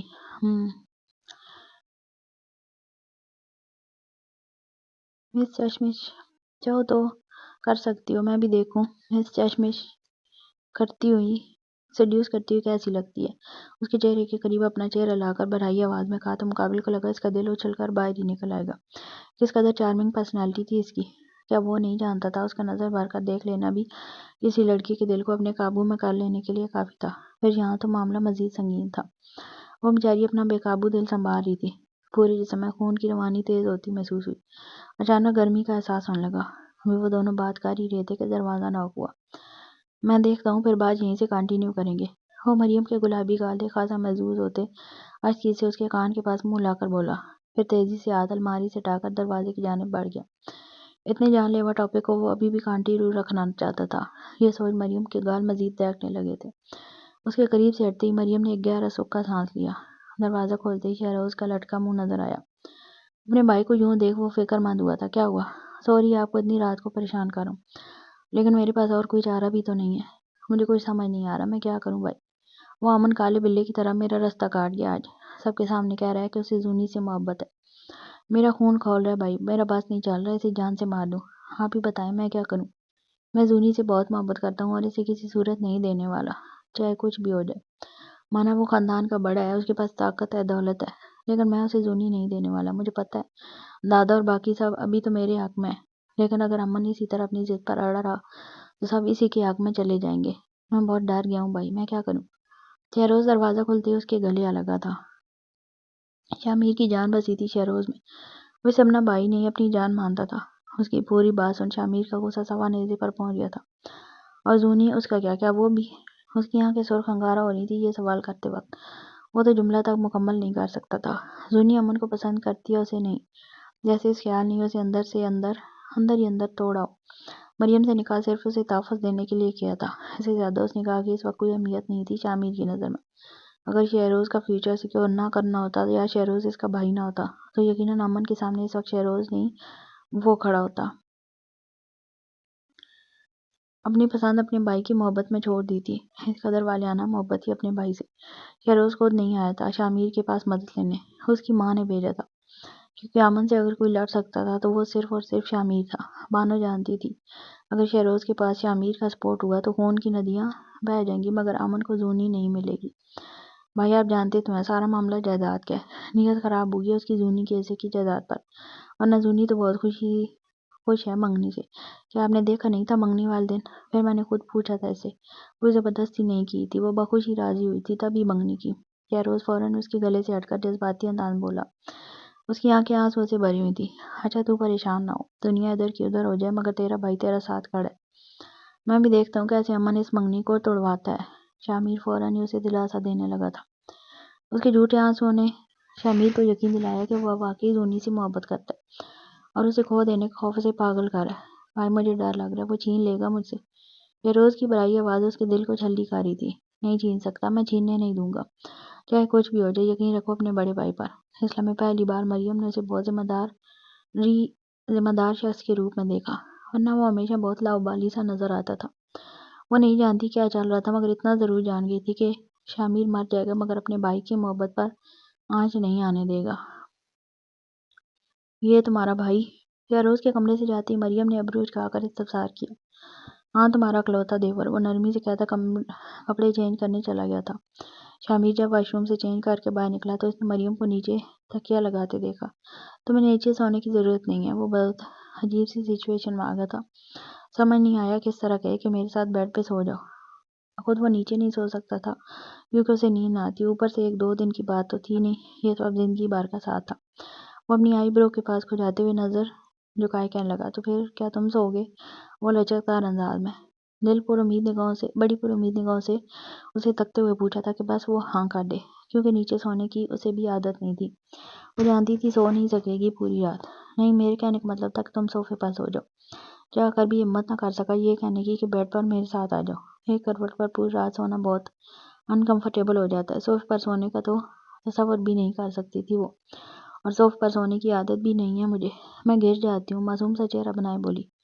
اوہ اچھا، اس نے اپنے ہونٹوں کو چباتے ہوئے اس بات میں سر لایا۔ پھر وہ خاموش ہو گیا، جبکہ مریم چاہتی تھی وہ بولے کہ میں صوفے پر سو جاتا ہوں۔ مریم کی امید بھری نظریں اسی پر ٹکی تھی جو آرام سے بیڈ پر لیٹ چکا تھا۔ شامیر آنکھیں موند چکا تھا۔ یہ دیکھ وہ بھی چپ چاپ نیچے لیٹ گئی۔ وہ چاہتا تھا کہ اس سے اپنا بیڈ شیئر کر لے، مگر یہ سوچ کے کہیں وہ لڑکی یہ نہ سمجھے کہ وہ اس کی مجبوری کا فائدہ اٹھا رہا ہے۔ لب بھیج گیا۔ اس نے لیمپ کی لائٹ بند کی تو مریم فوراً ہی ڈر کر اٹھ گئی۔ لائٹ کھول دو، وہ تیزی سے بولی۔ تو شامیر نے لائٹ آن کی۔ مجھے لائٹ کھلے میں نیند نہیں آتی، اور مجھے بند کر کے، مریم دو بولی۔ چلو پھر ایک کام کرو، میں صوفے پہ چلے جاتا ہوں، اس سائڈ ویسے بھی اندھیرا ہے، تم یہاں بیڈ پر لیٹ جاؤ۔ وہ اپنا تکیہ اٹھا کر صوفے کی جانب چل دیا تھا۔ شامیر انتظار میں تھا کہ شاید وہ لڑکی کہے کہ نہیں، آ جاؤ بیڈ شیئر کر لیتے ہیں ایک ساتھ، مگر اس نے تو جھوٹے منہ بھی نہ کہا، الٹا سکون سے بیڈ پر لیٹ گئی۔ مس ایشمش نے تو آتے ہی بیڈ پر قبضہ کر لیا میرا، اچھی شادی کی میں نے۔ وہ منہ بڑبڑا کر آنکھیں موند گیا تھا۔ وہ بیچارہ کبھی سیدھی کروٹ لیتا تو کبھی الٹی، مگر اسے نیند نہیں آ رہی تھی۔ کافی دیر سونے کی کوشش کرتا رہا، مگر نیند نہ آئی تو تھک ہار کر اٹھ کر بیٹھ گیا۔ اس کے ذہن میں شہروز کی باتیں چلنے لگی تھی۔ اسے اندازہ نہیں تھا کہ شہروز محبت کرتا ہے زونی سے، اتنی محبت کہ اس کے سینے سے لگ کر روئے۔ اس کا ضمیر اسے ملامت کرنے لگا تھا کہ وہ کیسا بڑا بھائی ہے جو اپنے چھوٹے بھائی کی محبت پر نظر رکھے بیٹھا ہے۔ وہ دنیا سے جھوٹ بول سکتا تھا مگر خود سے نہیں۔ وہ جانتا تھا کہ وہ پسند کرتا ہے زونی کو۔ یہ خیال کہ زونی امن کو پسند کرتی ہے اس کا دل جلا رہا تھا۔ خود کو ایک عجیب کشمکش میں پا رہا تھا وہ۔ صوفے سے اٹھ کر وہ دراز کی جانب بڑھا، دراز سے سگریٹ نکال کر لائٹر سے جائی، پھر صوفے پر بیٹھ کر سگریٹ پیتے ہونٹوں سے دھواں فضا میں تحلیل کرنے لگا۔ صرف کچھ منٹ ہی گزرے تھے کہ مریم کھانستے اٹھی۔ تم سگریٹ پی رہی ہو؟ وہ بھی کمرے میں بیٹھ کر خاصا کڑوا منہ بنا کر بولی، مگر مقابل پر کوئی اثر نہ تھا۔ آدمی پوری دنیا کے سامنے خود پر خول چڑھا کر رہ سکتا ہے، مگر کمرے میں اپنی بیوی کے سامنے نہیں۔ عادت ہے مجھے، اس نے لاپرواہی سے کہا۔ وہ اپنی ناک پر ہاتھ رکھ کر بیٹھ گئی۔ سگریٹ کی بدبو اس کا دماغ اڑا رہی تھی۔ اور کتنی دیر پیو گے؟ اس نے جھنجلا کر پوچھا، مگر مقابل نے کوئی جواب نہ دیا۔ اس لمحے وہ مریم کو ہنستا مسکراتا شامیر ہرگز نہ لگا۔ وہ سنجیدہ و گہرا شخص معلوم ہوا۔ سب تمہاری غلطی ہے۔ ابراہیم بخش نہایت برمی سے شاہین بیگم کو دیکھ بولے۔ وہ شاہین بیگم کو حجن کہہ کر پکارتے تھے۔ مجھے کیا پتا تھا امن بیچ میں اس طرح آ جائے گا۔ جب منگنی ہو رہی تھی تب تو شامیر اور امن دونوں ہی خوش تھے۔ آپ نے خود دیکھا تھا نا، شاہین بیگم تو خود اپنا سر پکڑے بیٹھی تھی۔ وہ خوف جو سامنے آ گیا تھا ان کا۔ جوان خون ہے، آنکھوں مار ہے، بغاوت پر اتر آئے گا اگر اسے زونی نہ ملی تو۔ ایک بار کہہ دیں تو پتھر پر لکیر ہو جائے۔ پھر شہروز کی منگنی تو پورے گاؤں کے سامنے زونی سے کروائی تھی انہوں نے، اب کیسے اپنی زبان سے پیچھے ہٹ جاتے۔ زبان سے پھر جانا تو ابراہیم بخش کو اپنی توہین معلوم ہو رہا تھا، مگر امن کا کیا؟ اسے کیسے سنبھالے؟ میں نے تو شہروز کا بھلا سوچ کر کروائی تھی۔ شاہین بیگم فوراً ہی اپنی نیک نیتی ظاہر کرنے لگی۔ لو کر لو اب بھلا، سب کا ایک ساتھ ہی بھلا ہو جانا ہے اب۔ ابراہیم بخش دانت پیستے ہوئے طنزیہ بول اٹھے۔ شہروز گریباں تک آ گیا تھا امن کے۔ بس یہی دن دیکھنا رہ گیا تھا زندگی میں کہ ابراہیم بخش کے پوتے اسی کے سامنے کھڑے ہو کر کتوں کی طرح ایک لڑکی پر لڑیں۔ پوتی کم نہیں ہے آپ کی، مٹکو کہیں کی۔ شاہین بیگم نے سارا غبار زونی کے سر پر ڈال دیا تھا۔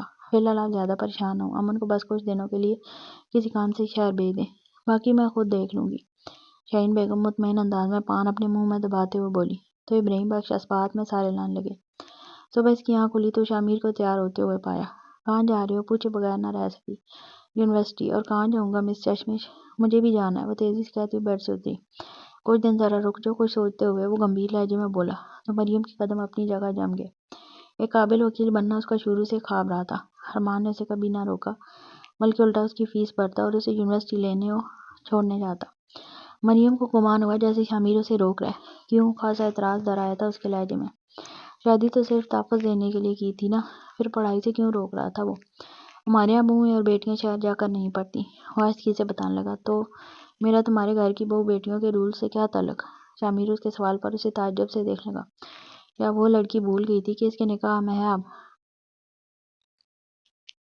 اغوا ہوئی لڑکی اتنی جلدی یونیورسٹی جائے گی واپس تو میرا جھوٹ فوراً ہی پکڑا جائے گا۔ وہ دیکھ چکا تھا مریم پڑھائی کے معاملے میں کس قسم کا کمپرومائز برداشت نہیں کرے گی، اور پھر یہ رول ریگولیشن اس کے گھر کے تھے، انہیں مریم پر زبردستی کیسے تھوپ سکتا تھا؟ اسے لگا وہ خود ہی اپنے گھر والوں سے نمٹ لے گا، بس کچھ دن گزر جائیں تب تک ان کا غصہ بھی ٹھنڈا ہو جائے گا۔ اس کے بعد میں پوائنٹ تھا، اس لیے مریم خاموش ہو گئی۔ اسے خاموش ہوتا دیکھ سکھ کا سانس لیتے وہ حسین لڑکا باہر کی جانب چل دیا۔ تم مجھے اکیلا چھوڑ کر جا رہے ہو یہاں؟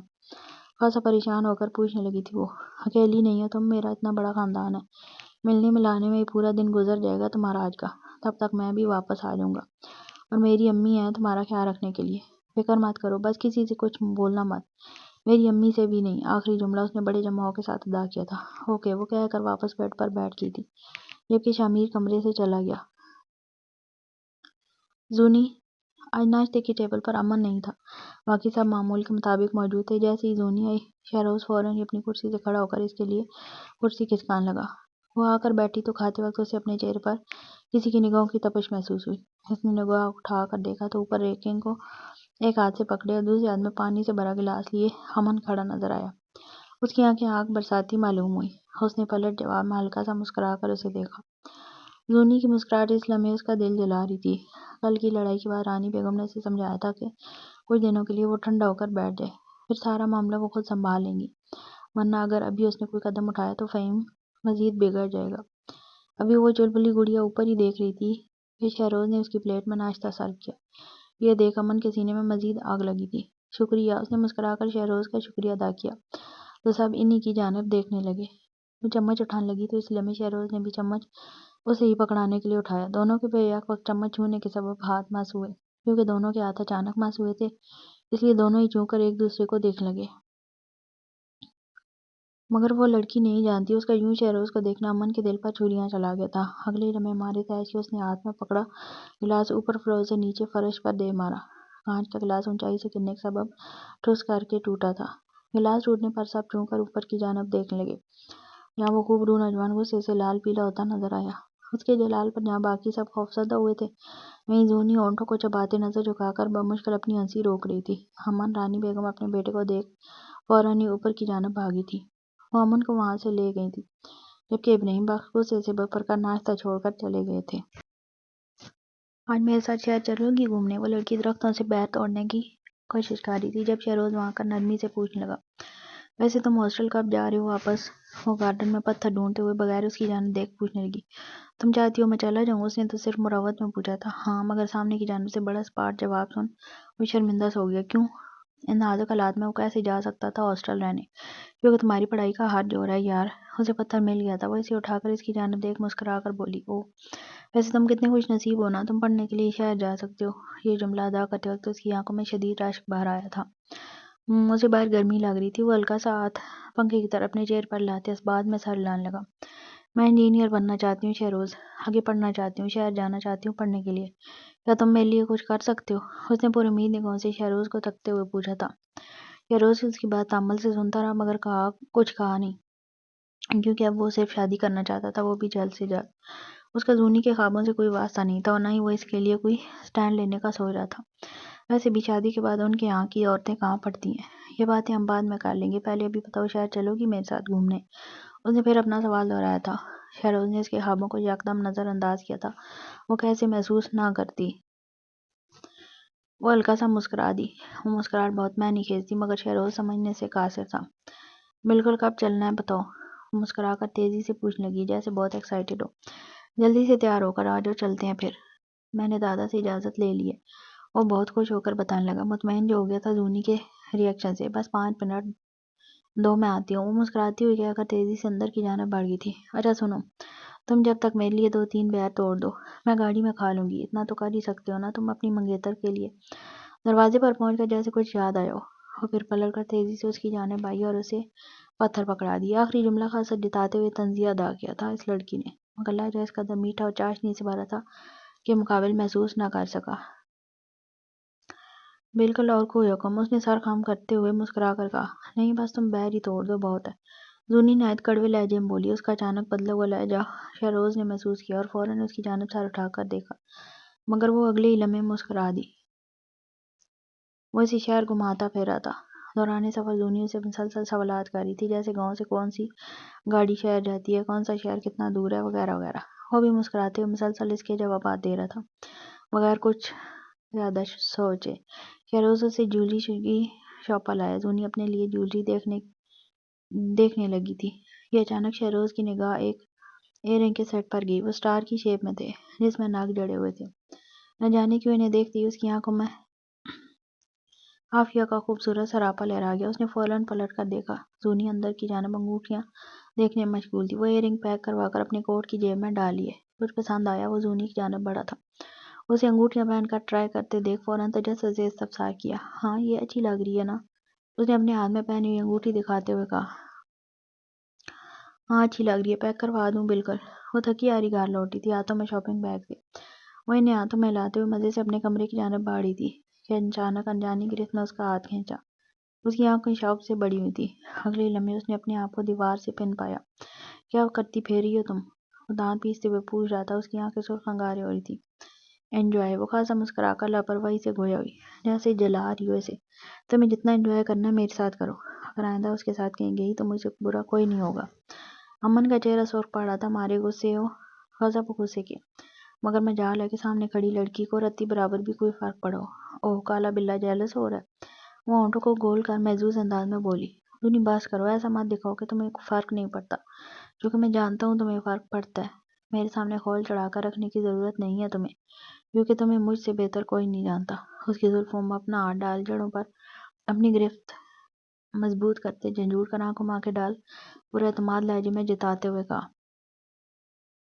یقین کرو کالے بلے، تم نہیں جانتے میں کتنی کتی چیز ہوں۔ بعد میں مت کہنا میں نے وارن نہیں کیا تھا۔ مانا اس کو ابرو نوجوان کے بالوں کی گرفت کے سبب تکلیف ہو رہی تھی۔ آنکھوں میں سرخی بھی ابھر آئی تھی، مگر چہرے پر ظاہر نہ ہونے دیا۔ پلے فل انداز میں ایک آنکھ ونک کرتے ہوئے مسکرا کر بولی۔ میں بھی وارن کر رہا ہوں، مجھے ڈبل کراس کرنے کی جرات مت کرنا زنیشا بخش چودھری، ورنہ تمہاری روح تک کانپ جائے گی، ایسی سزا دوں گا۔ اس کے ہونٹوں کے قریب اپنے ہونٹ لا کر ایک ایک لفظ چبا چبا کر دانت پیستے تنبیہ والے لہجے میں ادا کیا۔ تو تم شہر گئے ہوئے تھے، اتنی جلدی کیسے لوٹ آئے؟ تم تو شہر گئے ہوئے تھے، اتنی جلدی کیسے لوٹ آئے؟ اس نے جیسے یکدم موضوع تبدیل کیا۔ ہاں، شہر گیا ہوا تھا، مگر رستے میں گاڑی خراب ہو گئی، اس لیے لوٹ آیا۔ اچھا ہی ہوا کہ لوٹ آیا، ورنہ مجھے تو پتہ ہی نہیں چلتا کہ تم میرے پیچھے کیا کرتی پھری ہو۔ اس کے زلفوں پر اپنی پکڑ ڈھیلی کر وہ ایسے سے دانت پیستے ہوئے طنزیہ لہجے میں گویا ہوا۔ اوہ ہیلو، میں ڈرتی نہیں ہوں تم سے، میں تمہارے سامنے بھی اتنے ہی دھڑلے سے جاتی جتنا تمہارے پیچھے گئی ہوں، اوکے؟ وہ خاصا جتاتے ہوئے چھوٹی آنکھیں کر بغور اس کے چہرے کو تکتے گویا ہوئی، تو مقابل جوز بوز ہو کر پوچھے بغیر نہ رہ سکا۔ تم چاہتی کیا ہو آخر؟ ہائے، یہ کیا سوال کر لیا کالے بلے؟ زیادہ کچھ نہیں، بس ایک چھوٹا سا گھر، تم، میں اور ہمارے پیارے پیارے 6-7 بچے۔ 2-3 تم پر چلے جائیں گے اور 2-3 مجھ پر، بلکہ نہیں، سارے مجھ پر جائیں، کیونکہ میں بہت کیوٹ ہوں۔ وہ لہجے میں شوخی بھری آنکھیں ٹمٹماتے ہوئے بولی۔ واقعی اس کا جواب توقع کے بالکل برعکس ملا تھا امن کو۔ وہ مقابل کی بلوری آنکھوں میں جھانکتے بڑی محبت اور بے یقینی سے پوچھنے لگا۔ امن سمجھ نہیں پاتا تھا کیا یہ صرف مذاق کی حد تک ہے یا وہ واقعی اس کے ساتھ ایک اچھی خوبصورت زندگی کا خواب دیکھتی ہے۔ اس نے محسوس نہیں کیا اس کے جذبات کتنی آسانی سے زونی میں پل میں بدل دیتی تھی، کہاں اس کے غصے کو آسمانوں تک پہنچا دیا تھا اور کہاں لمحہ بھر میں ٹھنڈا کر دیا تھا۔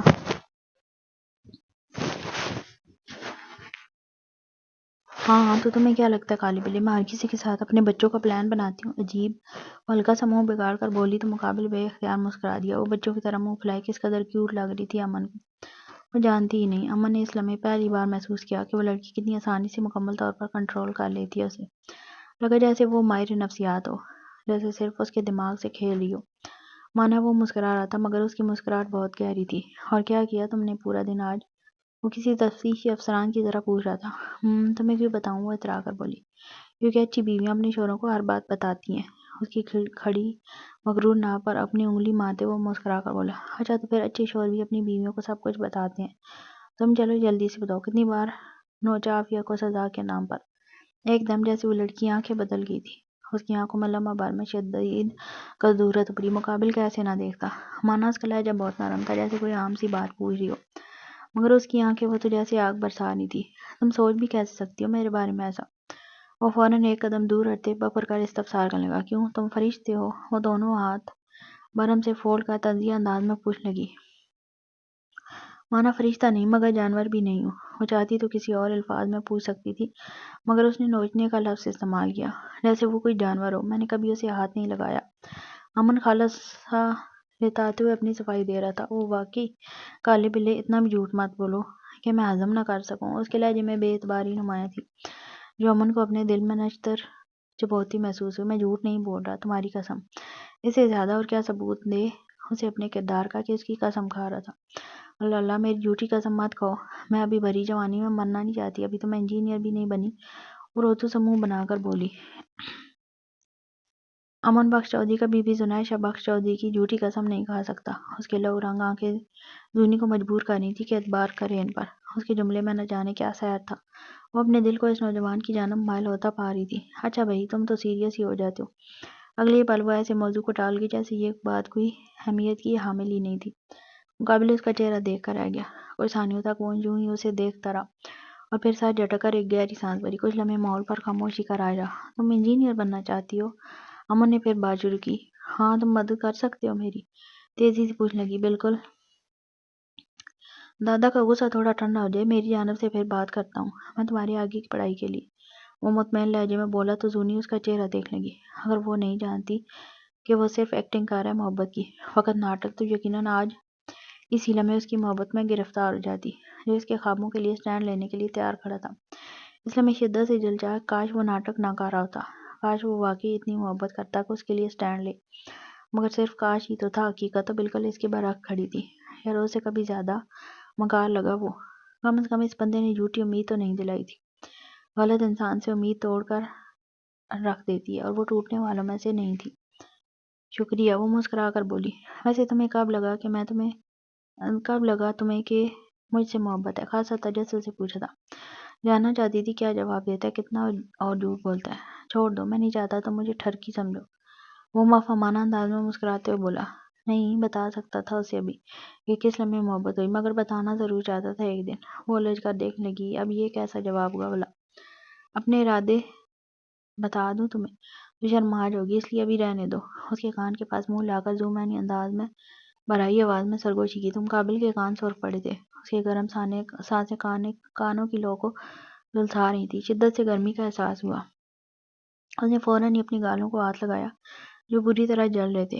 وہ ہلکا سا دور ہٹا تو وہ چلبلی گڑیا اس کے چہرے پر دل فریب مسکراہٹ دیکھ رہی تھی۔ میرے بیگ گرے ہوئے ہیں وہاں پر، کسی نے دیکھ لیا تو مجھے جانا چاہیے، وہ گڑبڑا کر کہتی ہوئی تیزی سے وہاں سے چل دی۔ وہ پیپر سائن کر رہا تھا جب آپ کی نماز پڑھ کر فارغ ہوئی۔ کیا کر رہے ہیں آپ؟ اس نے یوں ہی پوچھنا تھا۔ اپنی شادی کی تیاری، اس نے ایک نگاہ سرسریسا اس کی جانب دیکھتے ہوئے کہا۔ اس کے بولنے کے انداز سے عافیہ کو نہیں لگا کہ وہ مذاق کر رہا ہے۔ اچھا، نہ جانے کیوں دل کو کچھ ہوا۔ ویسے تم کیا بننا چاہتی ہو؟ امن کے اچانک سوال پر وہ اسے الجھ کر دیکھنے لگی۔ یہ کیسا عجیب سوال کر رہا تھا وہ؟ کیا وہ نہیں جانتی وہ کنیز ہے اس حویلی کی؟ اس کا کوئی فیوچر نہیں سوائے امن کی باندی بن کر رہنے کی۔ کیا فرق پڑتا ہے میں کیا بننا چاہتی ہوں جب میں پہلے سے ہی آپ کی کنیز بن چکی ہوں؟ وہ منہ بسور کر جائے فولڈ کر کے صوفے پہ سائڈ ٹیبل پر رکھتے ہوئے بولی۔ امن نے اس کی بات سن ایک گہرا سانس لیا۔ وہ آج خاصا خوشگوار موڈ میں نظر آ رہا تھا۔ کیا تم شہر جا کر پڑھنا چاہو گی؟ اس خوبصورت نوجوان نے سنجیدگی سے استفسار کیا۔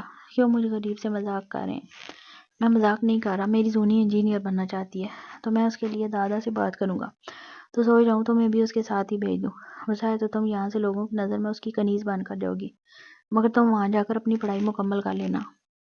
میں اپنی زونی کو جانتا ہوں، وہ تمہارے ساتھ کوئی برا سلوک نہیں کرے گی، بلکہ خوشی خوشی اپنے ساتھ پڑھائے گی۔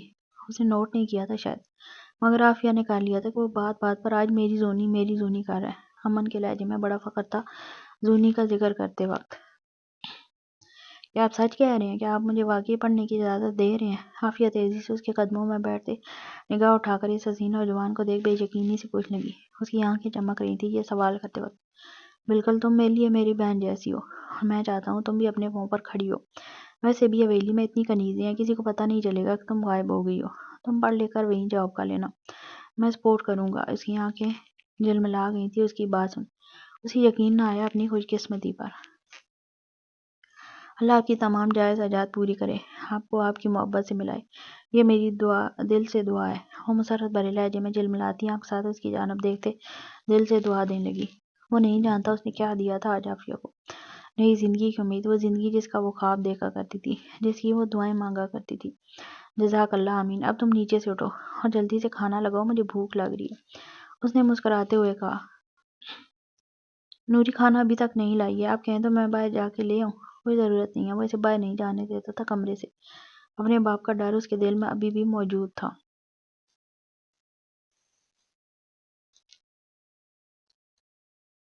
اس کے والدین میں کافی دنوں سے بات چیت بند تھی، تاکہ اکثر نے فہیم سے اپنا کمرہ بھی الگ کر لیا تھا۔ وہ اب زونی کے کمرے میں رہ رہی تھی۔ دوسری جانب شامیر جس دن سے یونی گیا تھا واپس ہی نہیں لوٹا۔ شمیم بیگم نے مریم کو بتایا کہ وہ ہاسٹل میں شفٹ ہو گیا۔ یہ بات مریم کو بہت بری لگی۔ ایسا کون کرتا ہے، اپنے گھر لا کر تنہا چھوڑ گیا۔ مریم زیادہ تر اپنا وقت کمرے میں ہی گزارتی، زیادہ بور ہوتی تو اپنا وقت گزارنے کے لیے گارڈن میں جا کر بیٹھ جاتی۔ کوئی گھر والا یا ملازم اس سے بات نہیں کرتا تھا سوائے شہروز اور شمیم بیگم کے۔ شہروز اس کا بہت خیال رکھتا، اس کی زبان نہیں تھکتی تھی بھابھی کہتے کہتے۔ کالے بلے دیکھو نا، میرا موبائل خراب ہو گیا۔ اس کی اسکرین کام ہی نہیں کر رہی۔ وہ اپنی اسٹڈی روم میں فائلوں میں منہ دیے بیٹھا تھا جب وہ بے دھڑک داخل ہو کر روتو سا منہ بنا کر اس کے آگے اپنا سیل ٹیبل پر رکھتے ہوئے بولی، تمہارے پاس موبائل کہاں سے آیا؟ اس نے فوراً نگاہ اٹھا کر ایک ابروج کھاتے ہوئے پوچھا۔ میرے ماموں نے مجھے تحفے میں دیا تھا۔ فی الحال یہ چھوڑو نا پلیز، اسے ٹھیک کر کے دو۔ وہ چلبلی گڑیا لاپرواہی سے بولی۔ رکھ کر چلی جاؤ، میں بعد میں دیکھ لوں گا۔ وہ واپس اپنے کام میں مصروف ہوتے ہوئے ہوگا۔ کالے بلے میں تمہاری ہونے والی بیوی ہوں، تمہیں نہیں لگتا تمہیں مجھ پر اور میرے کاموں پر زیادہ توجہ دینی چاہیے؟ وہ خوب روح نوجوان ذرا بھی توجہ نہیں دے رہا تھا اور یہ بات زونی کو زہر لگی۔ وہ فوراً نیپوں پٹکتی ہوئی اس کی جانب بڑھی تھی۔ اس کی چیر پکڑ کر اپنی جانب موڑتے ذرا جھک کر آنکھوں میں آنکھیں ڈال دکھاتے ہوئے بولی۔ امن صرف اس لڑکی کا حسین چہرہ دیکھ رہا تھا جو اگنور ہونے کے سبب اسے سے خاصا لال ہو گیا تھا۔ وہ بے اختیار ہی مسکرا دیا۔ زونی کا اب سے اتنی سی باتوں پر برہم ہونے لگی، مگر وہ ہو رہی تھی جس کا مطلب صاف تھا، امن اہمیت کا عامل ہے اس کی زندگی میں۔ اچھا سوری، آئندہ خیال رکھوں گا کہ مجھے اپنی ہونے والی بیوی کو سب سے زیادہ توجہ دینی ہے۔ اپنے سیدھے ہاتھوں کی انگلیوں کے پشت اس کے رخسار پر نرمی سے سہلانے والے انداز میں رگڑتے مسکرا کر بولا۔ اس کی انگلیوں کا لمس برقی روح کی طرح زونی کے پورے جسم میں کرنٹ دوڑا گیا تھا۔ وہ فوراً ہی سیدھی ہو کر کھڑی ہو گئی۔ اس کے گال پھر دہکنے لگے تھے، جبکہ مقابل دراز سے ایک فائل نکال کر ٹیبل پر رکھ کیا تھا۔ یہ لو، کیا ہے یہ؟ خود دیکھ لو۔ زونی نے فوراً ہی فائل اٹھائی تھی۔ اگلے ہی لمحے اس کی آنکھیں حیرت سے پھٹی۔ امن نے اپنے حصے کی ساری جائیداد اس کے نام ٹرانسفر کر دی تھی، اور یہ اسی کے پیپر سے۔ زونی نے بے یقینی سے اس چیئر پر بیٹھے لڑکے کو دیکھا جو مسکراتے ہوئے اسے ہی تاک رہا تھا۔ کل تیار رہنا 1 بجے۔ وہ اپنے روبدار انداز میں چیئر سے کھڑے ہوتے ہوئے گویا، کیونکہ میں نکاح کرنا چاہتا ہوں۔ اس کے چہرے پر آتے بال کانوں کے پیچھے کرتے ہوئے نرمی سے کہنے لگا، تم کل نکاح کرنا چاہتے ہو؟ وہ خاصا شوق تھی۔ بالکل، امن آہستگی سے اس کے رخسار پر اپنا انگوٹھا رگڑتے مطمئن لہجے میں گویا ہوا۔ تم چاہتے ہو ہم چھپ کر نکاح کریں؟ اس کے لہجے میں احتجاج ابھرا تھا۔ ہاں، وہ ان بلوری آنکھوں میں جھانکتے آہستگی سے بولا۔ مگر کیوں؟ میں کسی سے نہیں ڈرتی، مگر میں ڈرتا ہوں تمہیں کھونے سے۔ دادا نے مجھے شہر بھیجنے کا پکا انتظام کر دیا۔ انہوں نے مجھے جو کام پکڑایا ہے اس کے چلتے میں 5-6 ماہ سے پہلے واپس نہیں آ سکوں گا۔ مجھے ڈر ہے میرے پیچھے یہ لوگ تمہارا نکاح شہروز سے نہ کروا دیں، اس لیے میں چاہتا ہوں میں نکاح کر کے جاؤں تاکہ تمہاری جانب سے مطمئن رہوں۔ امن نے بہت سنجیدگی سے اپنا ڈر بیان کر دیا۔ اس کی آنکھیں اس لمحے محبت برسا رہی تھی، شدید محبت۔ زونی 1-2 ثانیوں کے لیے ان میں محو ہو کر رہ گئی تھی، مگر اگلے ہی پل وہ مسکرا دی۔ کوئی اتنی اچھی ایکٹنگ کیسے کر سکتا ہے بھلا کہ حقیقت کا گمان ہو؟ وہ یہی سوچ رہی تھی۔ اپنی جائیداد کا حصہ اس کے نام کر کے کوئی کمال نہیں کیا تھا اس نے۔ وہ دوسرے ہی دن نکاح کر رہا تھا۔ نکاح کرتے اگر وہ ساری جائیداد نہ صرف اپنی بلکہ اس کے حصے کی بھی اپنے نام کر لے تو وہ بیچاری کیا کر لے گی؟ یقیناً یہی اس کا پلان تھا۔ زونی یہی سوچتے ہوئے مسکرا کر اس فریبی کو دیکھ لگی۔ اوکے، ٹھیک، مجھے کوئی مسئلہ نہیں، لیکن ہم ساتھ نہیں نکلیں گے گھر سے، ورنہ سب کو شک ہو جائے گا۔ شہروز ویسے بھی ہر وقت میرے پیچھے پڑا رہتا ہے، تو پھر تم مسجد کے پاس کھڑے ہو کر میرا انتظار کرنا، میں وہیں آ جاؤں گی۔ چلو ٹھیک ہے، اس وجیح نوجوان نے زونی کی روشن پیشانی نرمی سے چومتے مسرت بھرے لہجے میں کہا۔ زونی اپنی جگہ ساکت ہو گئی۔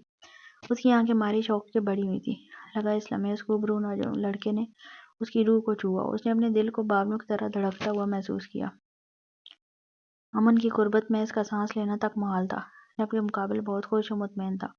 بہت جلد وہ اس کی ہو جائے گی، یہ خیال ہی اسے 7ویں آسمان پر پہنچا گیا تھا۔ میں چلتی ہوں۔ اس کا محبت سے تکنا زونی کو اپنے دل کے آر پار ہوتا محسوس ہوا۔ وہ پگھل رہی تھی جیسے۔ اس نے وہاں سے بھاگنے میں ہی اپنی امان جانی۔ وہ تیزی سے بھاگی۔ اپنی امانت تو لے جاؤ۔ اسے بھاگتا ہوا دیکھ وہ خاصا محظوظ انداز میں مسکراتے ہوئے بول رہا تھا۔ اس کی بات سنتے ہی زونی بجلی کی پھرتی سے واپس آئی۔ فائل اٹھا کر واپس بھاگی۔ ایک بار بھی امن کی جانب نہ دیکھا۔ ہمت ہی نہ تھی دیکھنے کی۔